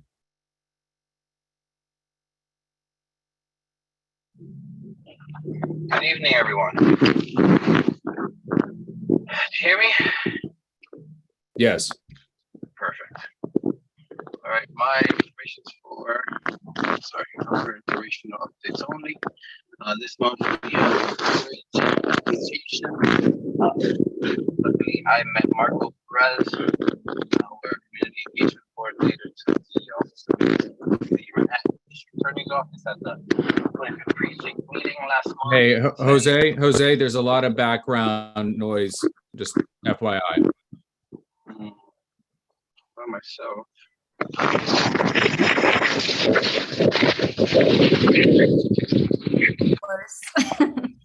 Yeah, that was a bit worse. Outside. Right. We lost. Hear me now? Yeah, we can hear you now. Carry on. Perfect. Anyhow, we had a great presentation from Alvin Bragg in regards to arrest to deposition, basically every step from when you get arrested all the way to when you're in front of a judge. It was very informative, something that we will have again. This is something that the community has requested to make sure that everyone knows their rights in situations when they've had some legal issues that warrant their arrest. But it was very informative, and even though it took quite some time, we'll try to plan it out in the future for other community engagements that were interested in this. And that's all we had for this month. Thank you very much. Are there any questions for Jose? Okay. Thank you very much, Jose. All right. Moving along, we have youth and education. I think David is not with us yet, so Natasha. All right. Hello. I'm sorry I'm looking off to the side. I have notes to make sure I don't miss anything. So, our meeting this week, this month we basically just spoke about the budget. We ranked them based on priority. We added 3 new items. So we added the fire doors at Lexington Academy, because Principal Hernandez came and presented a few months ago. There was like a problem with the doors. It's a safety hazard. There's a pool that DOE wants to renovate in PS. I forgot the exact building number, but so yeah, we added those 2 items. And we spent a lot of the meeting talking about the youth council, which basically it's going to be a task force of youth from the community, and they're going to advise the committee and the board on issues impacting them. We're planning a meeting. I'm not sure if this has been set in stone yet, but November 7th at 5:30. All board members are welcome to attend, and this is a task force to create the youth council. So hopefully I didn't miss anything. So yeah. Great. Thank you very much. Are there any questions?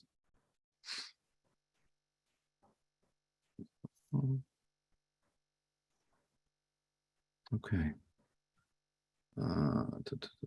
See that there are none. Thank you very much for that update. Sorry, Xavier, I'm still Oh. with my hand. I couldn't Oh. find the right button. I have a Okay. question. Is that Yeah, all right? you have a question, and then Beverly Pabon. Okay, go ahead. Thank you, Natasha, for the report. I have a question. I'm not sure if you have the answer, but I wanted to bring it up. I am aware from some local reconnaissance kind of walking by that a school building, a Marymount school, I believe on 97th Street, which came to our board a number of years ago and requested, I believe it was an upzoning, support for an upzoning to be able to build a bigger school, technically in Community Board 11. The construction is approaching enclosure and finish. And something that I brought up casually through email years ago, but haven't pursued, but wanted to lob in the court of youth and education in case there are potentially willing partners throughout CB11, is if there's interest in, whereas there have not been a wealth of new school buildings in East Harlem in decades, the potential for setting up some sort of exchange or buddy program, partly because the design of the new school is intended to embrace principles of supportive environments that affect behavior and maximize learning potentials. So if there are high-performing or interested students in our district who would benefit from a type of exchange or building partnerships with students who have just gotten a fabulous new multi-billion-dollar facility, and there can be some type of exchange across that boundary and across those socioeconomic lines, now would be the time to start to set that up. So if that's something that Youth and Education has interest in, I would be very interested in perhaps talking with your committee or committee members more about that potential. Yeah, I haven't heard about that. This is like the first time I even heard about like that school, me personally.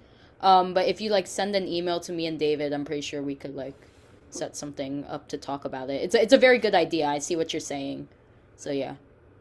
Okie doke, will do. Thank you.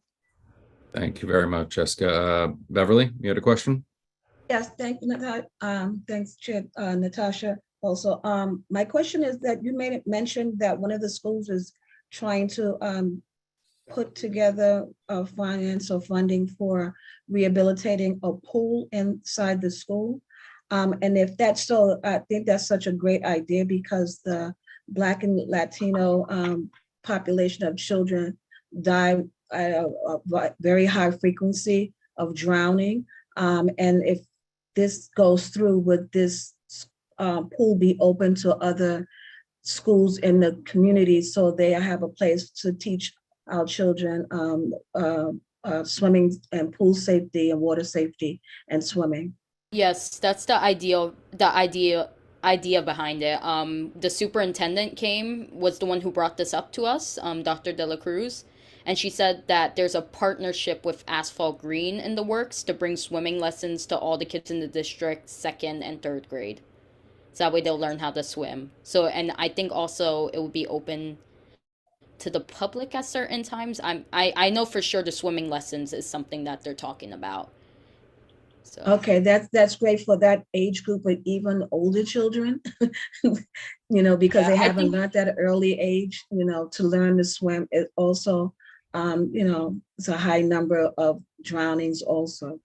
I think the idea right now is just to start with like a small group because the pool hasn't even it exists. It just needs like heavy renovation. I think the idea is just to start with a small group of people, like 2nd and 3rd grade, and then maybe start moving up. So. And would that be? I don't know what school it is or how far it is from other schools. Would there be any type of transportation to bring these students to this facility, or would you just be working with schools that's closer to that facility? I don't have the exact answer to that. I know it's in the district. I can't remember exactly what building it was. Okay. But it's in the district. I would have to like look. It was like a month, 2 months ago when this was brought up, so I'll have to check. I could get back to you on that.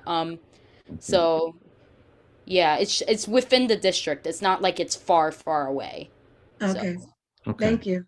Thank you. I'm sorry, I can't put my hand up, but can I, is it junior high school 45? I like I said before, I don't remember off of the top of my head. I would have to look. You have to try to find out why that pool's not open. Yeah. Right now, this specific pool this is what was brought to our attention. I'm not sure if there's other ones that are into consideration, but it was a very specific pool that the superintendent brought up to us. Okay. So. It'll be great. The committee can dig that up and find out. I have one more question from Dawn Sanders. Thanks for letting me know, Charlie. You can't raise your hand. Dawn? I just wanted to agree with what Ms. Pavone is saying because, at Jefferson Park, the young people wait so long to get into that pool and for just such a short amount of time. And when my son was young, every year I tried to get him into a swim program there and it would fill up within it would always be full. So the idea of having an indoor pool just making sure as many young people as possible, and even older young people can experience that, I think is really a really good idea. And I think we should really try to get behind that and maybe I mean, whatever we can do, I think is going to be important, because it's been a resource that we haven't had enough of in our community. Something that I brought up during the meeting was because I grew up here. I'm very young. Many people know that. When I was growing, like in like second and third grade, we had a swim program, but the problem with it was we had to go all the way to Asphalt Green, which isn't far, but it's far enough that it was a little bit of a pain just to get over there. So I think it would be a really good idea, because a lot of people in my grade did benefit from that. We were able to learn how to swim. So I think and we're around water. We're very close to water if you think about it. So that's something that's very important. Yeah. Thank you. Thank you, everyone. Those great questions. Beverly, did you have a follow-up, or was that an old hand? Because No, just a follow-up. I just wanted to know, Tasha, are you open to other type of nonprofit organizations to help that y'all can partner up with to help you with this program for swimming? This is the information that was given to us. There was something involving the Manhattan Borough President. I know that. Asphalt Green, and I'm gonna say the DOE, because the superintendent is the one who brought it up. Right. So I'm not sure, to be honest. So Okay. these are the people who I know are involved. I'll have to get more information. Okay. I would recommend following up at this point with David to get more information. We can go to the superintendent. Yes. And clarifying questions. Thank you. Eugene, did you have a question? I see you lowered your hand. Well, I had a point of information that I know there's a pool in the school on 120th Street and First Avenue that has been closed for a while. Maybe that's the one that, what I think. Yeah, that Charlie was talking about. And my kids learn how to swim there. So if that's the one that's being repaired, I wholly support it. In addition, I'd like to note that there is a pool in the Heckscher building where El Museo is that community kids don't have access to. And we should look into that. Thank you. Thank you, Eugene. Angel, you had your hand raised, so I can move. Yeah, the school building, the pool that this request was referring to is the M037 building at 2351 First Avenue. Thank you for that clarification. Appreciate that, Angel.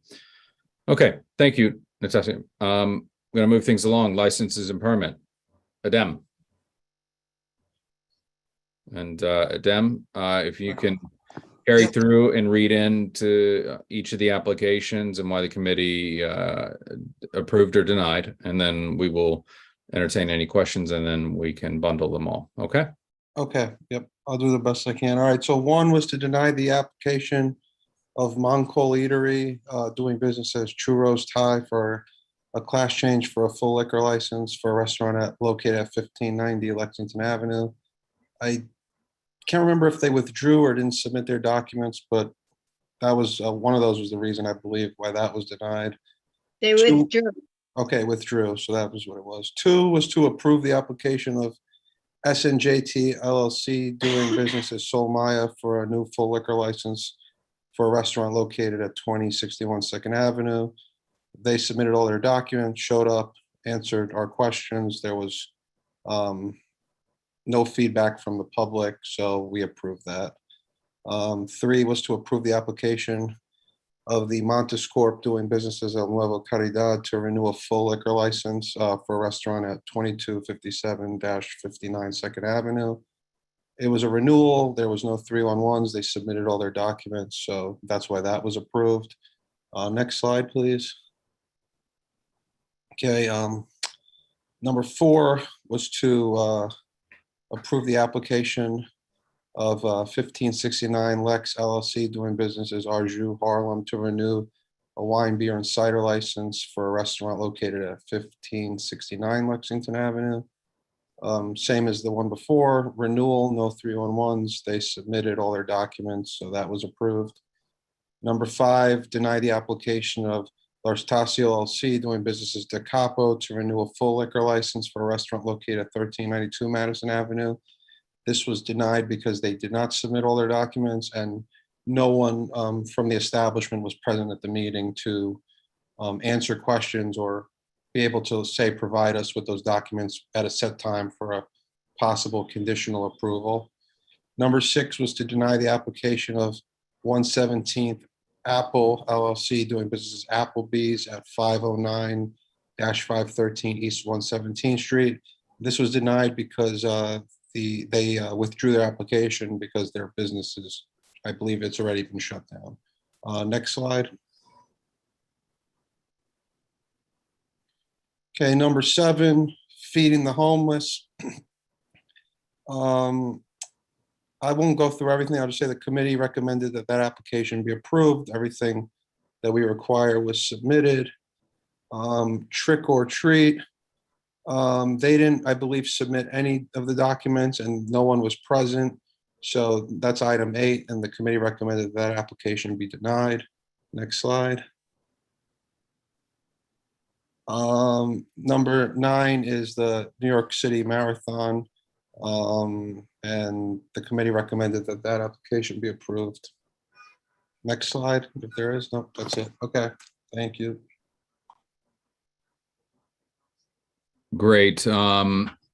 Thank you very much, Dem. So are there any questions? Beverly, your question? Yes, thank you, Abhi, for the presentation. In regards to the marathon, this is the first time I'm seeing how a marathon is done. Can you explain what the locations 1, 2, 3, 4, 5, and 6 mean? Are they going to have people there that's going to be stationed at these locations, or these are just closed street closures? I believe this is where they set up. I mean, I don't think every stand is the same but there are probably places where people could grab water, this and that. So they're going to be different checkpoints throughout the community because the marathon goes many blocks through our community. These are just set locations where they have certain stations. We had actually asked them because 2019 was the last time the marathon was done at full capacity prior to COVID. Last year, they only did it at half capacity. They actually hadn't submitted everything that we required. So we had made a conditional motion that all that actually be submitted, all the plans, everything that SAPO requires, so we could see it, and that was all submitted. So then ultimately, that's why we approved it. All right, thank you. Okay. All right, great. Adem, I have one question. We go back one slide, please.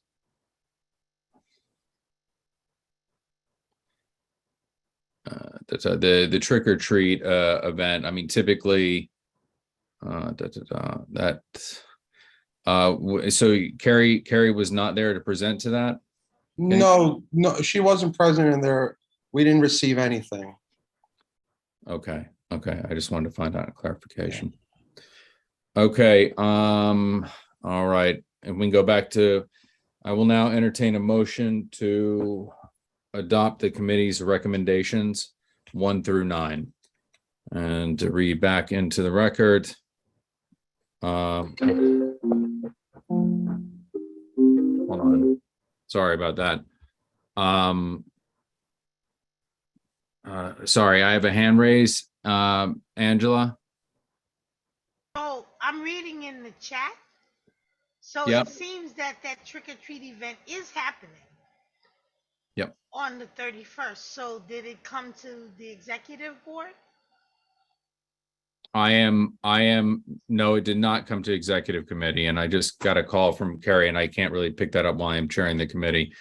Can we, Angel, just so we can get clarification, because we've typically partnered with Uptown Grand Central, can we just promote Carrie to a panelist so we can have her speak on this, please? I've been trying to raise my hand, Xavier, to help you out on this one. Yeah, your hand just came up, Diane. Yeah, I know. I'm having problems, I guess, with this. So I'm sure when Carrie calls in, she'll tell you that the Halloween party is really the 31st at La Maqueta, and also at 101st Street, which is our standard open streets. Yep. This might have been something that was originally planned, And when she calls, she didn't talk to me about that. She withdrew Pleasant.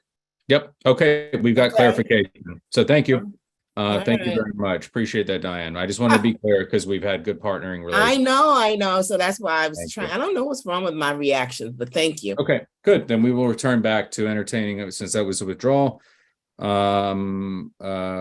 will then proceed. I will entertain a motion to bundle 1 through 9, the committee's recommendations. I'll make a motion to approve. My hand doesn't. Yeah, Charlie, you're recognized, and you make a motion to adopt the committee's recommendations. Jessica Morris. I second the motion. Okay, please call the I roll. have a quick question before we vote. I'm sorry.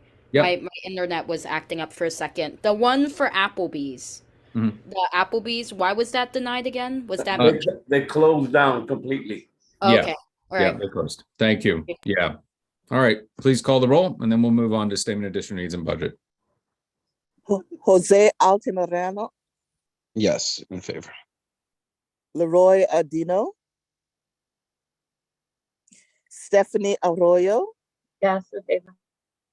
April Autry, Yes. Adim Briha, Yes. Jihad Chaudhry, Diane Collier, Present, not voting, Michelle on the Uptown, but yes to everything else. okay, Devon Cronchow, Kenneth Crouch, Yes. Carlos Diaz, Yes. Rosa Diaz, Angela Donadell, Jessica Elliott, Yes. Judith Febrero, Approve. Raha Flores, Yes. Osendi Garcia, Yeah. Brandon Gillespie, Yes. David Giordano is excused, John Green, Aye. Wanda Hopkins, Yes. Alonzo Johnson, Jewel Jones, Yes. Marissa Mack, Yes. Giselle Malave, Yes.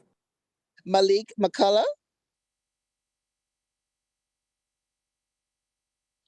Jennifer Mayer, Jessica Morris, Yes. Nilsa Orama, Yes. Beverly Pabon, Yes. Arturo Perez, Yes. Claudia Perez, I approve. Roberto Perez, Yes. Shavasia Robinson Tay, Natasha Rodriguez, Yeah. Eugene Rodriguez, Yes. Don Sanders, Yes. Xavier Santiago, Yes. Isaac Scott, Yes. Russell Schuler, Yes. Vincent Torres, Anne-Marie Vasquez, Jason Villanueva, Hilda Vesvez Vasquez, Michelle Walter Clement, me, yes.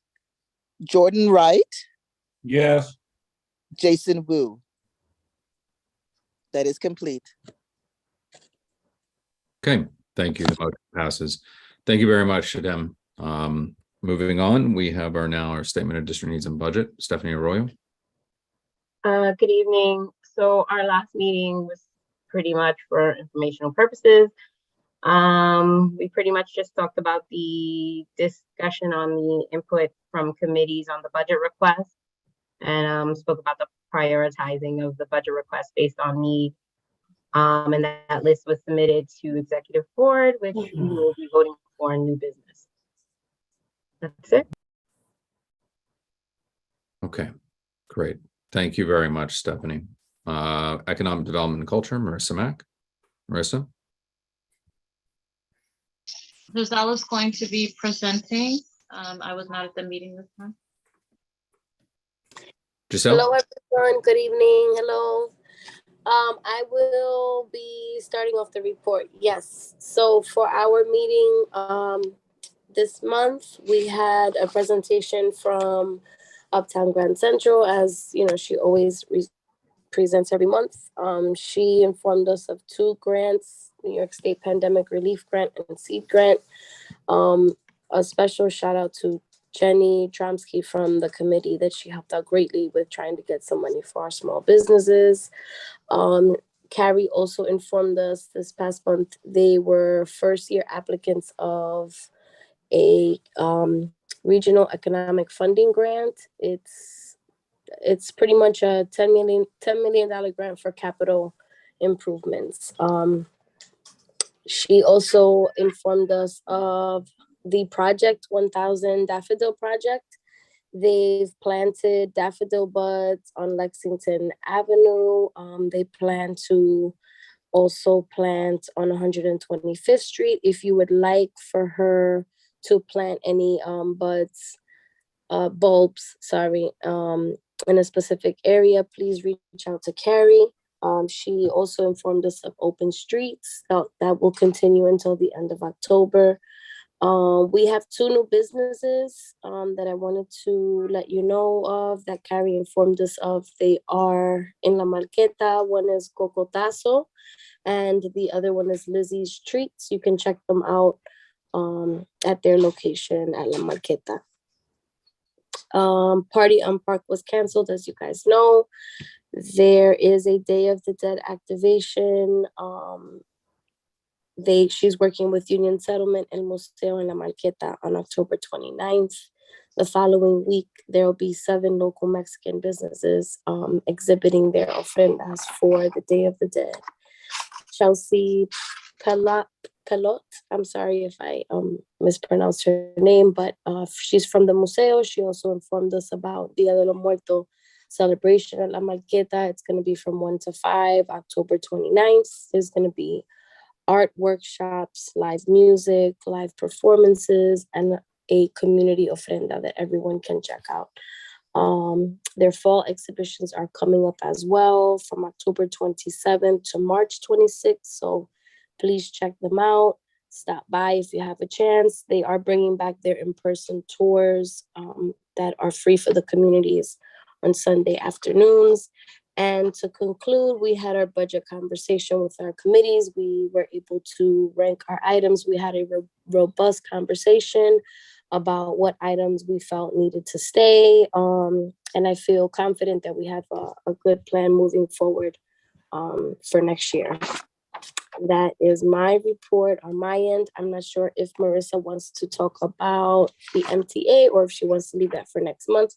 But I'll open up for any questions. Thank you. Okay, thank you, Giselle. Are there any questions? Okay. I have one hand, Beverly Powell. Beverly, your question? Yes, thank you, Giselle. My question is something that I think we discussed before. I wanted to know any updates regarding the issue with Chipotle that's supposed to be open up on Yeah, I was waiting to see question. Yes. I was waiting to see if after. Okay, Marissa has information on that. Thank you. Thank you. Go ahead, Marissa. Yep, no, thank you so much. So I was just waiting. So there are 2 things, actually 3 things that I wanted to mention. So one being Chipotle, as many of you know, they were slated to attend 2 of our meetings at the end of last year and did not attend either of those meetings. However, we have been in communication with them throughout the summer to express obviously how the community feels about the specific location. So while some people are saying, you know, it's the location per se that's troubling, some do not want Chipotle in the community at all. So both views have been relayed to Chipotle. In response to what we have spoken to them about, they have been in communication with us and have come to us with a number of initiatives that they are working through in order to help our community. I will say that, it's not solving all of the issues that are here, but I do want to note that conversation needs to start somewhere. And that, for where we are, we can build on what has been presented to see how we can have some further long-term partnerships and development. So one of the items that Chipotle will be working with us on, and they've actually already identified 2 schools. They will be providing supplies to 2 schools within our community, one of them being, I think it's PS 79 on 120th Street and Park Avenue, and then the other one being Manhattan Science Center. And they will be working with the teachers there to provide, with the organization Kids in Need, to provide supplies to both of those schools. In addition to working with those schools and their supplies and the needs of the teachers there, we have also connected them with Harlem Harvest. And so they will be working with some of our local farmers. I do need to get additional information on specifically which ones and how, but they will be working with them. Additionally, they did mention, which wouldn't be available until 2023, but the Roundup program, which again, some people have come back to say it's really supporting Chipotle because it's rounding up after you have spent, dollars in their business. However, nonetheless, it still is another initiative for organizations to tap into regarding funding, again, from the sales of Chipotle. They are also going to be working with a pantry within our community as they build out for training. And so some of the food that will be created in the kitchen will be connected to a pantry within the community. And I believe those are the 4 major initiatives that we are working with them on. They have been in contact with Nancy Pereira, which is over District 4. The 2 schools that they picked were not directly in District 4, but they are within the East Harlem catchment area, just as an FYI. And again, we will continue to have conversations. I think that, again, starting at some point, having some initial discussions, it's not nice, but they essentially don't have to do anything. I will say they can be here, right, and not do anything at all. So I think we need to look at that and say, all right, here's where we are. Let's continue to build on this. Let's start somewhere. They have been in, again, very good communication with myself, Giselle, Angel, and Xavier. We're all on an email chain with them. And so we keep the dialogue going. And that's where we are at this point. So I'm going to pause there. There are 2 more updates that I want to give, but I think Chipotle needs its own Q&A. So I will pause there, and I see 2 hands. So Xavier, do you want me to acknowledge this, or you want to? I'll recognize them. Thank you. And just to again reiterate that since they presented, we've been chasing them and they're engaging with us. So it does take time, but instead of just pushing back, they're actually engaging, which is a positive. We build from there. So Jessica and then Beverly. I believe Beverly was before I was. Okay, thank you. Beverly, please. Yes, it just seems so funny that just recently we just voted on the liquor licenses and stuff, and now Applebee's is closing, which would have been a great location for them instead of 116th Street. My question is that, that's just bad timing, or timing is something else. But my question was, I'm glad that they are engaging and having conversations to give back to the community. I wanted to know if any of these things were also for jobs within the community, with them. Yeah. And that's my question. Thank you. Perfect. Yes. No, we did have a conversation with them about jobs. They mentioned that they had everyone was hired within walking distance, which to me doesn't necessarily mean you can be within walking distance and be on 86th Street. Honestly, it just depends on how far you walk, right? And so not to shoot that down that, they haven't, but we have not seen or heard of the actual zip codes of the people that have been employed by Chipotle, although we've asked. And we usually get that. That's usually not a hard ask from any of the businesses in the community, just to say, our employees are from X zip code. But for some reason, we have not been able to attain that. But that was one of the first things that we addressed with them was making sure that we had local hiring and that people that were in the establishment reflected the community. So hopefully that answered your question, Beverly. Thank you. Yes, thank you. Jessica and then Claudia. Jessica, your question? Thank you. Thank you, Xavier. Thank you, Marissa and team who's been engaging. One thing that has come to mind, and that doesn't seem to be on the table, but I just want to make the suggestion again, knowing that much of Chipotle's philanthropic frame is based on spend dollars here, and we'll give you a slice of the proceeds. Small business development or small business workshops with neighbors for a type of scaling or corporate expertise, perhaps involving SBS through some sort of program, may be something to push for, where clearly they're a neighbor and there is local competition and they have something as far as business expertise to offer. Can there be some model for exchange that is outside of the way that they operate now that may be extremely beneficial as a good neighbor policy for other small businesses who may have interest in scaling, who right. So I just want to put it in there only because we actually had a list of, and including that idea of other ways for them to engage, including like cleaning up the streets for other neighbors that are right on the block with them, engaging with SBS. We had a list of, I guess, like more, I want to say like more creative ways for them to possibly give back and support the other businesses that are around them that may feel like they're taking away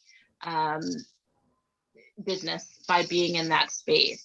And so, also just happy to share that list with you, at least so you see what that was and then what they came back to us with. But we did have something that was a carve out similar to your recommendation there for them. It just wasn't picked up. So I think that's there were no takers on that more creative front, right, is what you're saying. Exactly. And so, but I think that there's room for more, again, let's start here, let's see, and then let's see how we can get creative, because I'm not sure if many of you know, but a lot of corporations, they're not necessarily always the ones that are doing the hands-on foundational work. They either have like a third party that they're working with or a separate entity, because it can't just all be done by the business. And not to say that we're excusing anything, but in terms of just like randomly thinking of things, of course we want to throw them out there, but we also have to understand that they're operating within the confines of their organization as well. So Jessica, I know you've been very engaged. Thank you for your feedback in this and offering information. Let's see how we can continue to, again, have the conversation, and maybe some more of that creativity we'll be able to address moving forward. Thank you. One last question so we can move things along in the agenda. Claudia. Hello, thank you for recognizing me. I just wanted to question, how did they go about choosing the schools? So it was an organization called, I believe it's Kids in Need. It's a foundation. And so that foundation chooses the school. So going back to my statement about working with another organization, many times, the funding foundation will say, look, we're happy to, do this, but we need you to do the vetting on this, right? And so Kids in Need is an organization that directly works with schools. They were actually in the news, I want to say maybe about 2 weeks ago, and I think they worked with another school either in Brooklyn or Queens, I believe. But that's what they do. So they vet and then they give money out. Okay. And also, just to like have a note, there's a lot of community fridges within our community. So that is also a food source. And many of them are popping up in the NYCHA developments. I myself have one of the largest fridges in the community, and we give out from 800 to 1,000 pounds of fresh fruits, vegetables, and baked goods on a weekly basis. We've been doing that since the slowdown of the pandemic.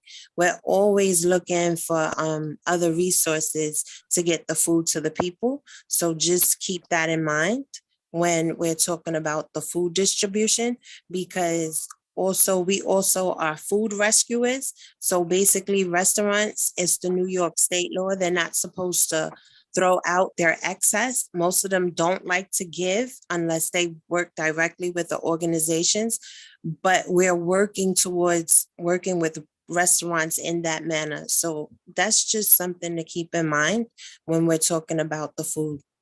Thank you. Thank you very much. That's great additional commentary. So just to add on the other 2 points having to do with economic development very quickly, we have also been in constant communication with the MTA throughout the summer, who has been keeping us abreast of everything that is going on, both with the Park Avenue Viaduct along with the 2nd Avenue subway. MTA has chosen a contractor for their work to make sure that the community is engaged, make sure that the community has what it needs, and make sure that to ensure that the structures that will be up are maximizing all of the asks of the community.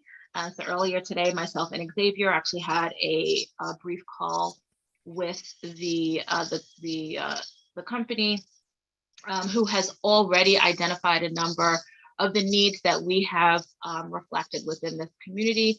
There will at some point, we do not have a date yet because they are doing small roundtable discussions, but we will at some point be at economic development, possibly either December or January, to share out with our committee. And obviously those from the community are welcome to join.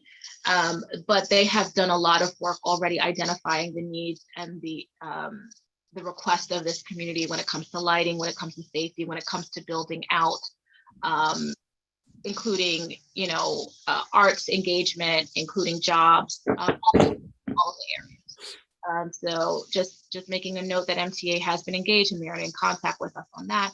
And then the third item that I wanted to mention is that for those of you who know Michelle Cruz, she is back at Union Settlement.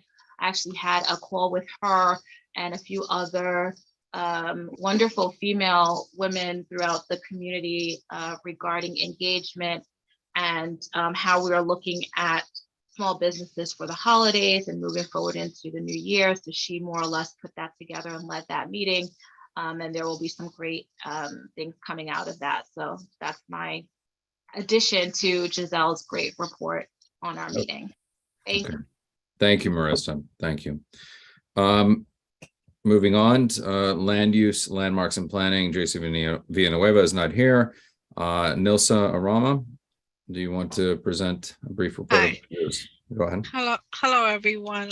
Thank you, Chair Santiago. So I'm just going to go through the agenda quickly that we had for our meeting.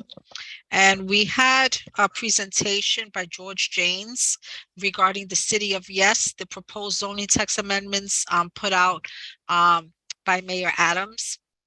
I would urge everyone to look at the presentation done by George Janes in our October 2022 meeting.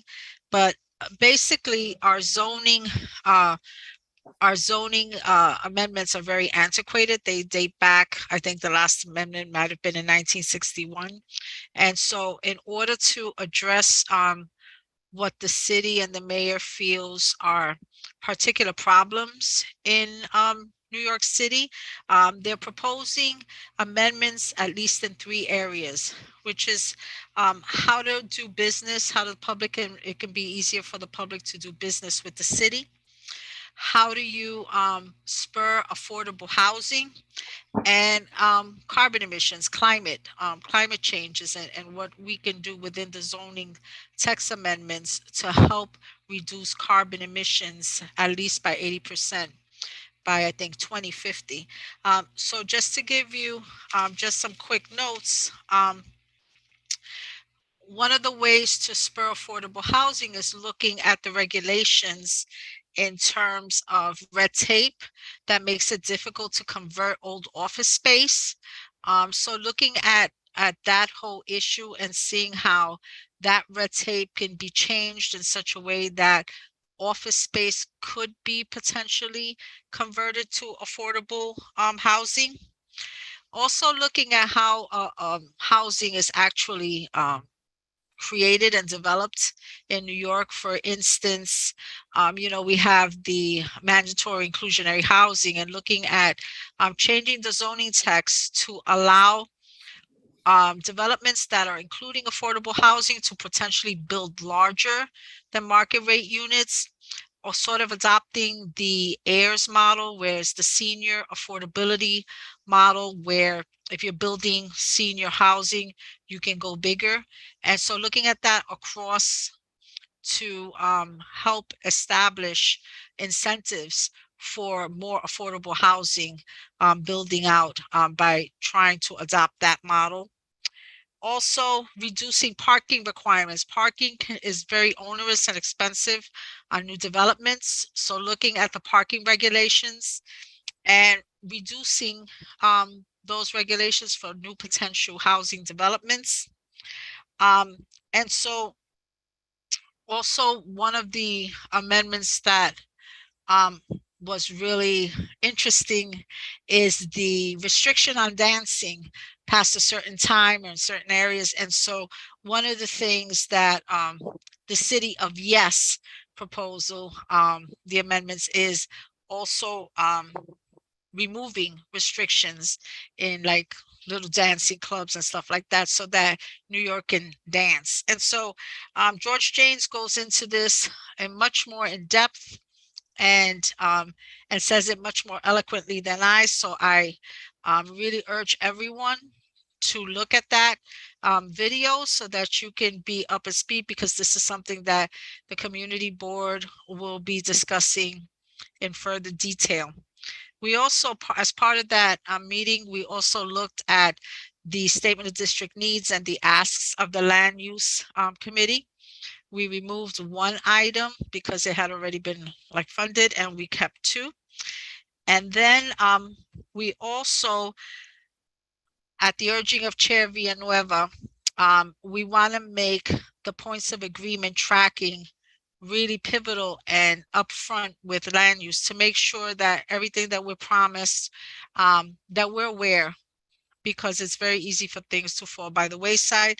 So we're looking at the tracker itself, making some commentary, and seeing how we can, as a land use committee, improve upon the tracking mechanisms regarding the points of agreement. There's, for anything else, I urge you to watch the video.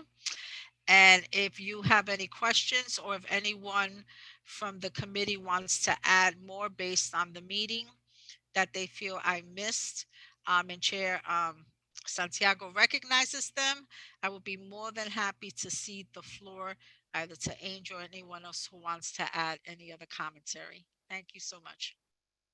Great. Thank you so much, Nilsa. Are there any questions? Jessica Morris.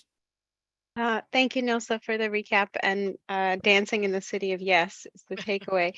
But to clarify, just point for clarification, that the zoning text amendments, the 3 zoning text amendments, are things that will happen citywide. It's not necessarily targeting East Harlem, like the East Harlem neighborhood plan and the East Harlem rezoning, really focused on our specific needs. And that's why it is super important to be informed, because what works for the entire city may not work particularly well here. And that's where we're being asked to understand what's going on and weigh in while they're still developing the changes to the zoning ordinance, which is hard and technical, but not impossible when you just think about what your needs are and express them. So it's citywide is something to remember, but specific to what we do here. Thank you, Nilsa. Okay, thank you. All right. Okay. All right. Thank you very much. Appreciate that, Nelson. Moving along in the agenda. So we had executive committee. I'm going to try to keep this as concise as possible. And again, I kind of gave a summary of meetings that I'm engaging with, everything from the 23rd precinct to meeting with WEACT and all the other community-based organizations. We did dive in to the issues with the intake center. There was a direct request made to Deputy Speaker Ayala to include us, and the office of the person handling it in the mayor's office said no, it's for electeds only. I did reach out personally to the community affairs unit to find out why we were not included in that. There's been no explanation at this point. Luckily, Tommy Torres, who is a senior advisor to the mayor, and he's only been on a month. He's really trying to connect the two units, the CAU and the person who handles with the electeds, and trying to make sure that we are included in these walkthroughs and these observations and in dissemination of information. That is currently a work in progress. Our district manager is reaching out to Commissioner Eiskell to request a walkthrough. As soon as we have that information, we will be informing the chairs of each committee and other members who may wish to participate in the site visit. So that was something we heavily discussed. Out of the meeting, we did have, and this is inclusive of both September and October. So this is items that were passed, which was first, it was a motion made by Michelle Wiltshire Clement to give a letter of support to the Manhattan Borough President and Uptown Grand Central's joint application to the New York City Regional Economic Development Council for $10 million in funding to East Harlem via the Downtown Rehabilitation Initiative. The motion was seconded by Stephanie Arroyo and passed unanimously. The DRI is being used throughout multiple municipalities in the state. It was recommended that East Harlem would be a suitable applicant for the process. They are still reviewing all the applications, and the BP applied on our behalf. It would be an infusion to then generate further investment into our community. So fingers crossed that we are selected. Number 11 was a motion was made by Nilsa Rahman, seconded by Michelle Wiltshire Clement, to draft a letter to the Mayor Adams calling for him to extend the EO to 3 months at a time, listing all the reasons discussed during that particular meeting and all prior meetings where this matter was raised. The motion passed unanimously. These, and again, as Angel alluded in his district manager's report, everything under the sun, from it's being very difficult to pivot. He talked about the execution of securing space. As many of you know, we used to meet in Mount Sinai. That space is no longer available. That is the case throughout the district, where it's much more difficult to acquire this space for us to participate in public meetings. It's an extra taxation on our staff who are already overwhelmed. And we also addressed the aspect of the constant mutations of the variant. Despite many of us being vaccinated, a lot of us have fallen ill and do not want to do so again. So that concern has been expressed by both members of the public and of our community board members, and the reticence to engage in an environment just yet. But again, to the complications of trying to pivot last night, it's easier to cancel and then go virtual, but to make it easier for us all to plan and to engage. The last aspect that has been raised by several members and members of the public is the current public safety issues going on in the neighborhood, and how meetings that we have had, when we're actually doing a lot of really good work, we can go into 10:30 at night. And we've seen the uptick as the reports have been given in our Public Safety and Transportation Committee by our 23rd and 25th precinct. These concerns are all included in that, and others that have been discussed since the pandemic happened, and just really allowing us to pivot on a quarterly basis and it allows us all to plan and be more engaged. And then the final, I will come back to your question in just a moment, Marissa, just bear with me. And the final item was an application from Sono Uchi Sushi to apply for a full liquor license for the restaurant located at 1885 Lexington Avenue. That's 117th Street. A motion to deny was made by David Giordano and seconded by Jose Altamirano and passed unanimously to deny. And so with this, again, getting a little detail, and so everyone's aware, they were asked to come present at the prior meeting. The applicant was not there themselves, both the manager and the owner. The attorney representing them is also the landlord of the location. Many of the residents that live in that building, which is a condo co-op setup, all the commercial space down below is a condo and up above is a co-op. Most of the residents talked about the previous tenants that have been either in the spaces that he rents out and were complaining about the difficulty of engaging with him as a landlord when it comes to accountability. And a few did speak on the fact that they have not done enough to mitigate the smells already of this takeaway or delivery only sushi. And when we inquired, full stop, would you be willing to when we asked Angel what the deadline was for the 30-day, it would not meet to be tabled so that we could actually have the owner there or the manager, who was also not there but on the application. And we asked, listen, would you withdraw the application and then reapply for the application so that we could actually have community engagement? And he immediately said, I'm not going to make that recommendation to my clients.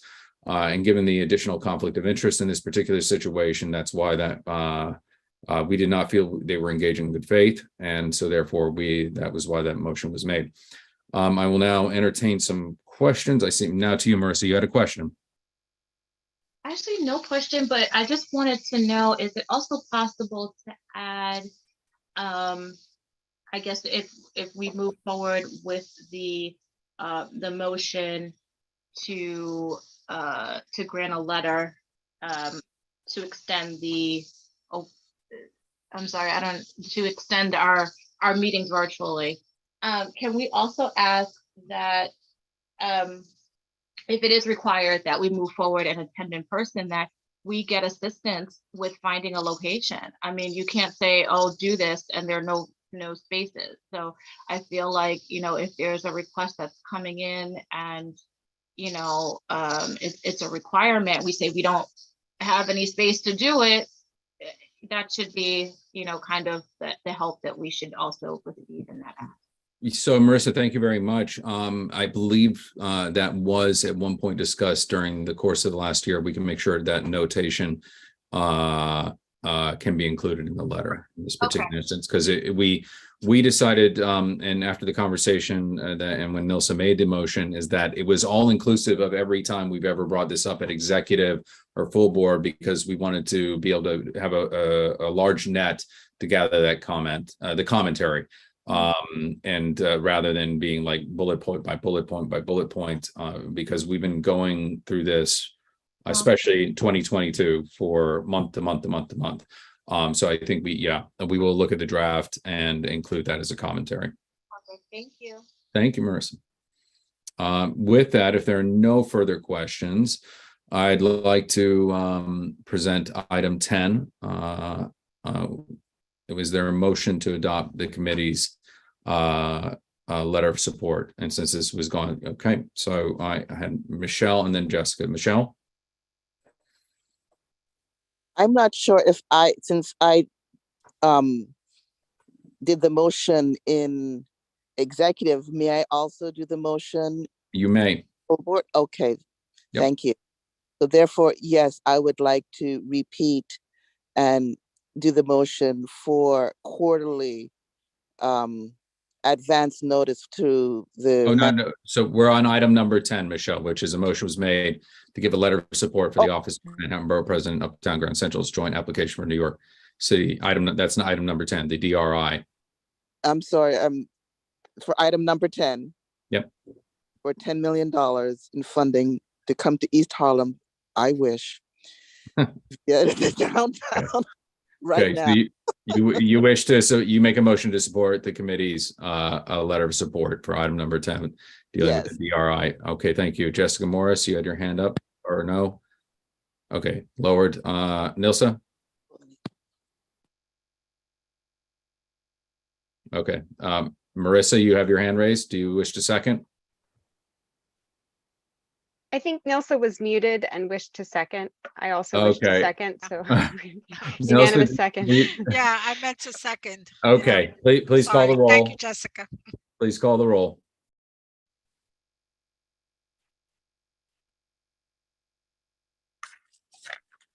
Sorry, hold on a moment.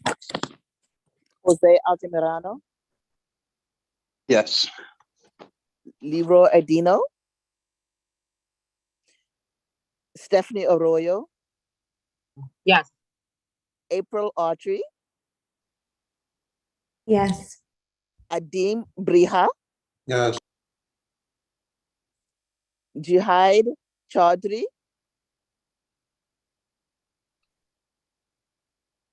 Diane Collier, Present, not voting. Devon Cronshaw,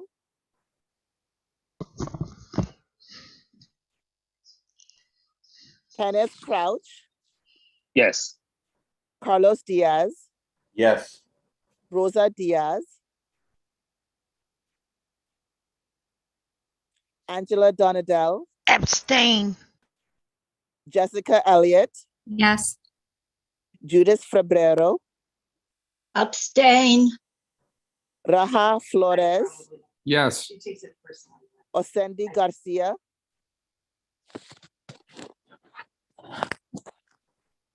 Brandon. That was a yes from Osendi. Yes, ma'am. Thank you. Brandon Gillespie. Yes. David Giordano is excused. John Green. Aye. Wanda Hopkins.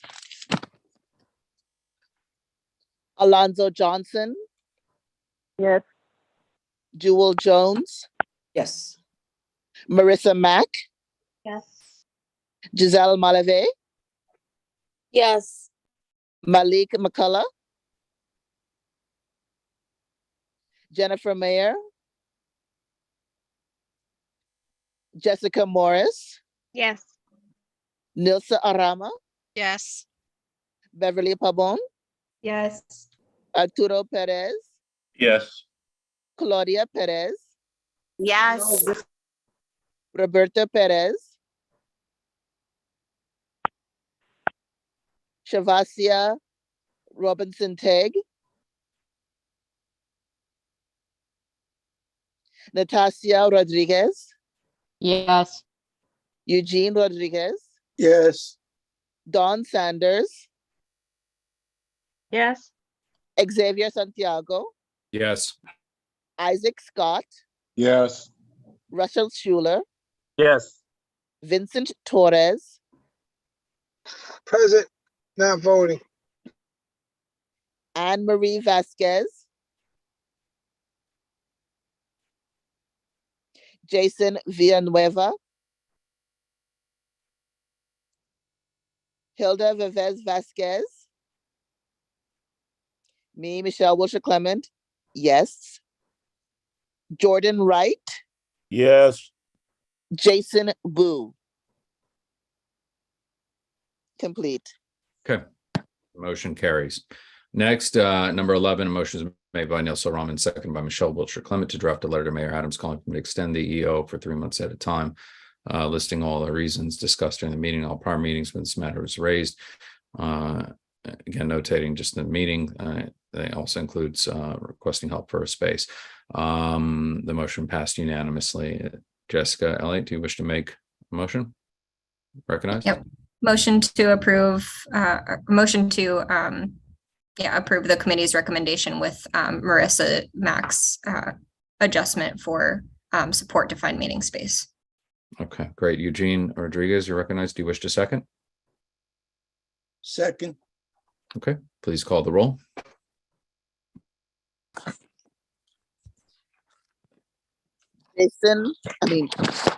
Jose Altamirano. In favor. Leroy Andino. Stephanie Arroyo. Aye. April Autry. Yes. Adim Briha. Jihad Chaudhry, Diane Collier, Devan Crunch. Yes. Sorry. Thank you, Diane. Kenneth Crouch, Yes. Carlos Diaz, Yes. Rosa Diaz, Angela Donadell, Yes. Jessica Elliott, Yes. Judith Febrero, Yes. Raja Flores, Osendi Garcia,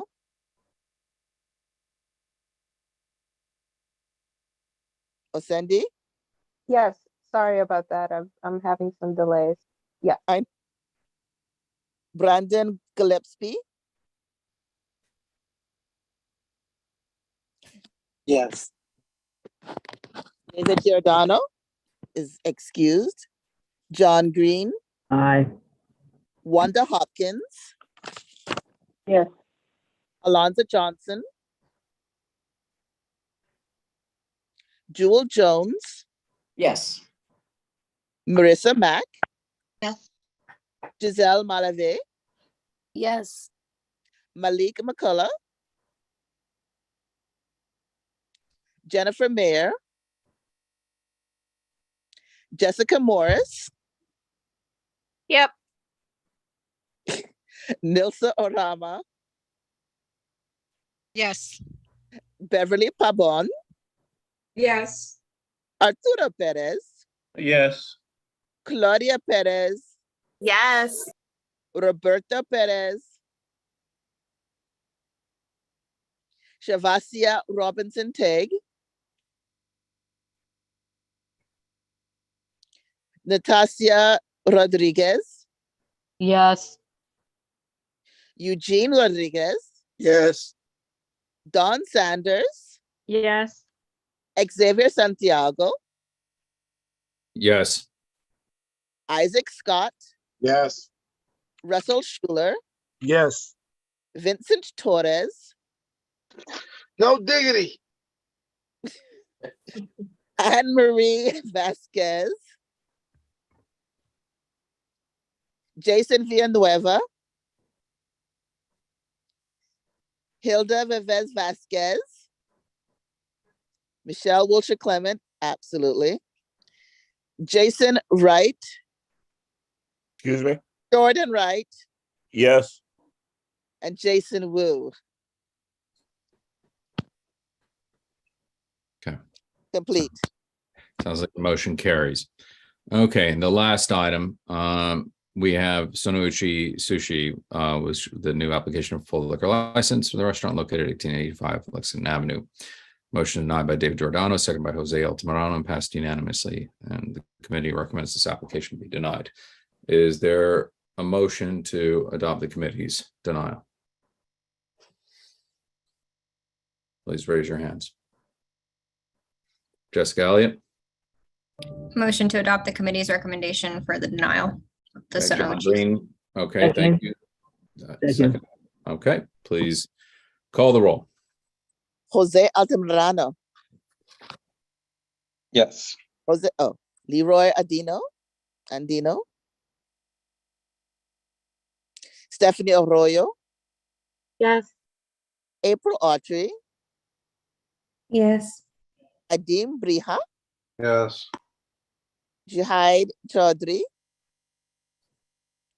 Diane Collier, Yes. Devan Crunchow, Kenneth Crouch, Yes. Carlos Diaz, Aye. Rosa Diaz, Angela Donadell, Yes. Jessica Elliott, Yes. Judith Febrero, Yes. Raja Flores. it's not. Yes. Please put your thing on mute. You're being heard. Yeah. Yeah, and then if we have the. Please, hold on, Michelle. Please make sure to mute yourselves unless you are unmuting to vote. We're nearly done. please continue with the roll. Osendi Garcia, Yes. Brandon Gillespie, Yes. David Giordano is absent and excused. John Green, Aye. Wanda Hopkins, Yes. Alonzo Johnson, Jewel Jones, Yes. Marissa Mack, Yes. Giselle Malave, Yes. Malik McCullough, Jennifer Mayer, Jessica Morris, Yes. Nilsa Orama, Yes. Beverly Pabon, Arturo Perez. Yes. Beverly Pabon for yes. Okay, thank you, Beverly. Claudia Perez, Yes. Roberto Perez,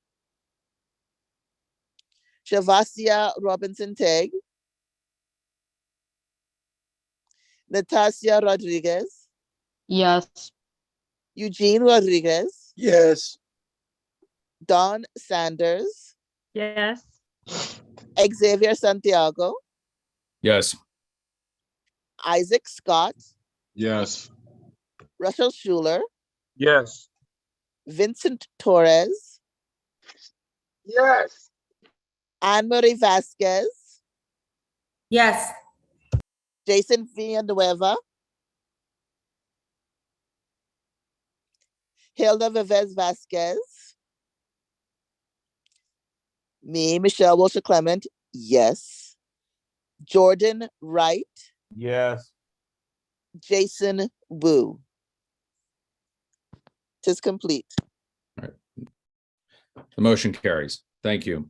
With that, that concludes executive. Again, we're going to be virtual again this entire month, except for the full board because it extends through November 21st. Please plug in, dial in, participate in the meetings or the committees you're not on if you have time. Moving along in the agenda, please. We have new business, which is number 13, a vote to approve CB11 Statement of Additional Needs and Budget Request for fiscal year 2024. As many of you know, we have created a process since we had our bylaws amended, and it has taken some time, and every year it improves bit by bit. These was shared with all of you. Each committee went through their prioritization process. They selected what they were going to remove from the request or add new ones, and then select and prioritize what their recommendation would be. Our district manager then took a look at it. The Statement of Additional Needs Budget Committee then reviewed it from their prioritization from high, medium, low, and then an executive committee had another pass at it to actually reaffirm the placement or change. So there have been multiple opportunities with allocating the prioritization. And again, we've become more refined with the approach, as if you saw in our survey. Again, it was housing, public safety, so these all kind of coalesce together. So John, do you have a question? No, I apologize. So again, if there are no questions, I will entertain a motion to support. Motion. Eugene had his hand raised. Eugene? You're muted, Eugene. I'm sorry, I'd like to make a motion to approve the district needs statement. Okay, and Nelson, I think I saw your hand second. They all kind of pinged up. Is there a second? No, I just wanted to bring to the attention that Jessica Morris had made a suggestion about changing and potentially swapping out two of the listed asks. I guess she can describe that. I thought that was put off up to here for new business for discussion. before the meeting, but I don't know if I missed something. So I just wanted to bring that to the attention before we went forward. Okay, I'm going to recognize Angel this is real quick. So if you can clarify, please, Angel. Hi, so my comments are not about the order of your budget request, but to the reasoning of that stated earlier by Jessica with regards to the Department of Buildings request for tenant harassment, anti-tenant harassment. It actually is a unit with the Department of Buildings. It's the Office of the Tenant Advocate. It's a budget request that we've had for a number of years now, initially at the onset of the initiation of that office, and subsequently in support of making that office permanent and keeping that office permanently funded, adequately funded. And there is a tenant harassment element to their work. It focuses the Department of Buildings connection to anti-harassment is that often landlords will harass their tenants to get them out of units by doing work in the building that's disruptive to the tenancy of the people that live in their building. So as a way to get ahead of that, this office exists in order to get ahead and to combat those practices that are often used to harass tenants out of their units. This office was established. Okay, thank you for that clarification, Angel. In light of that information, and given the prioritization for both our survey and our process, I'm inclined, and we do have a motion on the table, but I'm inclined to make the recommendation that we keep the ordering that's been put in place, given that clarification. But I will recognize Jessica real quick if you'd like to further elaborate on that. Thank you, Xavier. Thank you, Angel, always for the wealth of institutional knowledge that you bring to the work that we collectively do. Absolutely. If that, and yes, it's very Googleable that the Office of the Tenant Advocate does exist within New York City Department of Buildings. Is it possible, because the explanation, the description as it stands in our request is not clear at all, to direct funding to that office? And I think if that's what it's intended to do, it won't do that unless we ask it to. Am I wrong? Angel. So if we're going to keep it, I would recommend that we clarify it to make sure that we're referencing the Office of the Tenant Advocate with regard to the Department of Buildings. And yes, fully in support of keeping it as it stands, given the further explanation provided by Angel. Thank you, Xavier. Thank you, Angel. Would that be we could pull up the request if we want to see it. I prefer not. The reason we have our whole process is to avoid wordsmithing on the day and the full body. I'm not hearing your question. I'm sorry. So the question is, I don't have the statement up in front of me on my screen right here. I'm trying to pull it up right now because I've been chairing the meeting. I usually have it printed up on paper.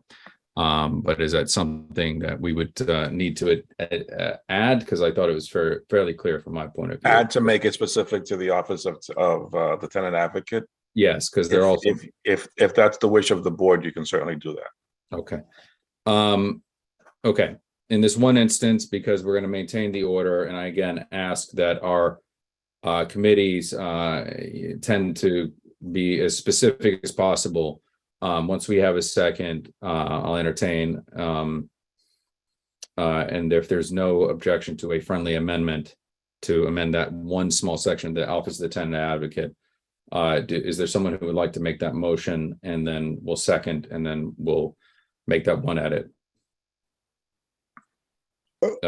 Eugene? Yeah, I accept the friendly amendment. I don't have no problem with it. Okay. Great. So just to make it specific to the Tenant Advocate, Office of Tenant Advocate. Okay, great. Now, is there a second, Beverly Pabon? I'm not ready to second, but I have some questions in regards to the statement. Okay. What questions do you have? Because we have a motion on the floor that. Oh, yes. My thing was regarding reading the statement that the statement a district needs. I was looking at the things regarding home ownership, and I remember from last year's statement that this number of the housing for home ownership be for people of making 80% to 130 AMI was, for me, I thought that was too high because it knocks out a lot of people in the community that doesn't have the opportunity for home ownership. And I was wondering whether or not that percentage could be changed to low to include a lower point for people of a lower AMI than the 80%.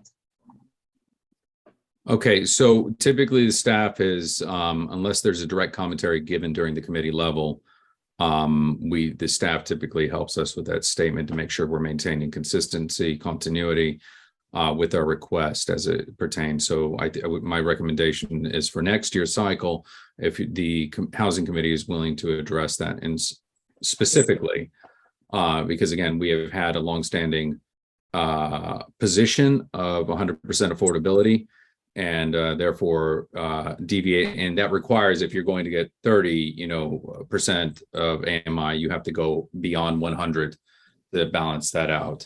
So I think that's something for us to keep in mind with that process. So I would recommend for next year's cycle, please, if you want to get more, and we do encourage our members to get more involved with the process with the statement of district needs, and that happens at the committee level, especially when it comes to commentary in particular to the draft.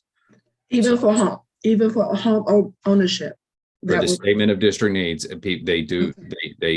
yes, that is an accessible part of the process. So again, for next year's cycle, if you'd like to review it and get into the weeds with the edit, that's the time to do it. All right, then. Thank you. Thank you. Okay, Carlos, I see your hand raised. Yeah, I like to second it.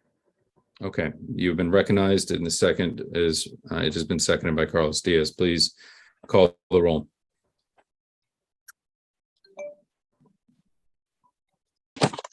Jose Altamirano, In favor. Leroy Andino, Stephanie Arroyo, Yes. April Autry, Yes. Adim Yeah. Briha, Jihad Chaudhry, Diane Collier. I'm sorry, Jihad, did you say anything? Oh, no. Diane Collier, Yes. Devan Conchow, Kenneth Crouch, Yes. Carlos Diaz, Yes. Rosa Diaz, Angela Donadell, Yes. Jessica Elliott, Yes. Judith Febrero, Yes. Raha Flores, Yes. Osendi Garcia, Yes. Brandon Gillespie, Yes. David Giordano is excused, John Green, Aye. Wanda Hopkins, Yes. Alonso Johnson, Jewel Jones, Yes. Marissa Mack, Giselle Malave, Yes. Malik McCullough, Jennifer Mayer,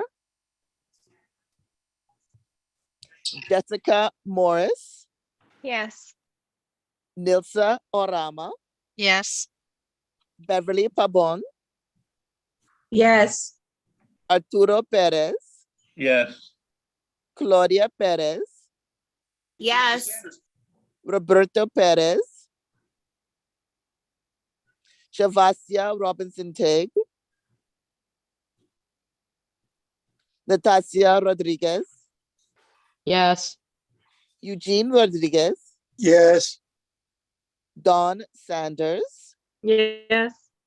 Xavier Santiago, Yes. Isaac Scott, Yes. Russell Schuler, Yes. Vincent Torres, Yes. Anne Marie Vasquez, Yes. Jason Villanueva, Hilda Vivez Vasquez, Michelle Wilshire Clement, yes, me, Jordan Wright, Yes. and Jason Wu. Okay. Complete. Thank you, Michelle. And with that, the motion carries. That concludes our CB11 Statement of District Needs and Budget Request for fiscal year 2024. Again, I appreciate all the commentary and questions. It's very important while we are still virtual, and things will change for next year, but for us to be as involved in as possible. Some boards get very much in depth into the actual edit of the statement. Others allow staff to kind of craft and then they go into edit. But again, it depends on each committee. It's imperative that people get involved with that narrative, but the meat and potatoes is in the actual budget request. You're laying out the case and the statement. So with that being said, I'm going to move on to old business.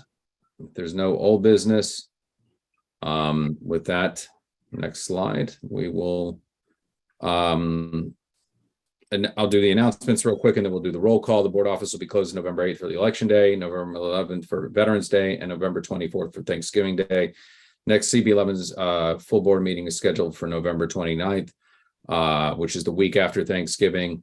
Again, if they wind up pushing the EO again, we'll be in virtual space. So with that, please, if there are no other announcements, I have one hand raised, Beverly. Yep. Yes. I was trying to get on for old business. I want to know if there's any updates regarding the task force of the Second Avenue subway. Yes, we do. Thank you. I was actually going to be reaching out to everyone. I got an update from Joe O'Donnell at the MTA, and they've pushed back their slated their timeline has been pushed back. Everything's in a position to go. So I was waiting for that update, and I just had that conversation recently. So I was going to reach out to you and all the others to convene us together, because now we actually have a timeline of when they need information provided to them. And he says we're very receptive to receive all of the feedback. So they appreciate that. So thank you very much for that, Beverly. I appreciate that reminder. So thank you. We'll be in touch. Okay. All right. Please call the roll. So we can adjourn. And thank you everyone for a productive meeting. All right, everyone. So this is goodbye. Jose Altamirano. Goodbye. Leroy Andino. Stephanie Arroyo. Bye. April Autry. Present. Hadim Briha. Juhaid Chaudhry. Diane Collier. Here. Devan Crunchow. Kenneth Crouch. Here, and good night. Good night, Carlos Diaz. Night. Good night, Rosa Diaz. Angela Donadell. Good night, everyone. Jessica Elliott. Present. Good night. Judith Febrero. Good night. Good night, Raja Flores. Good night. Ascendi Garcia.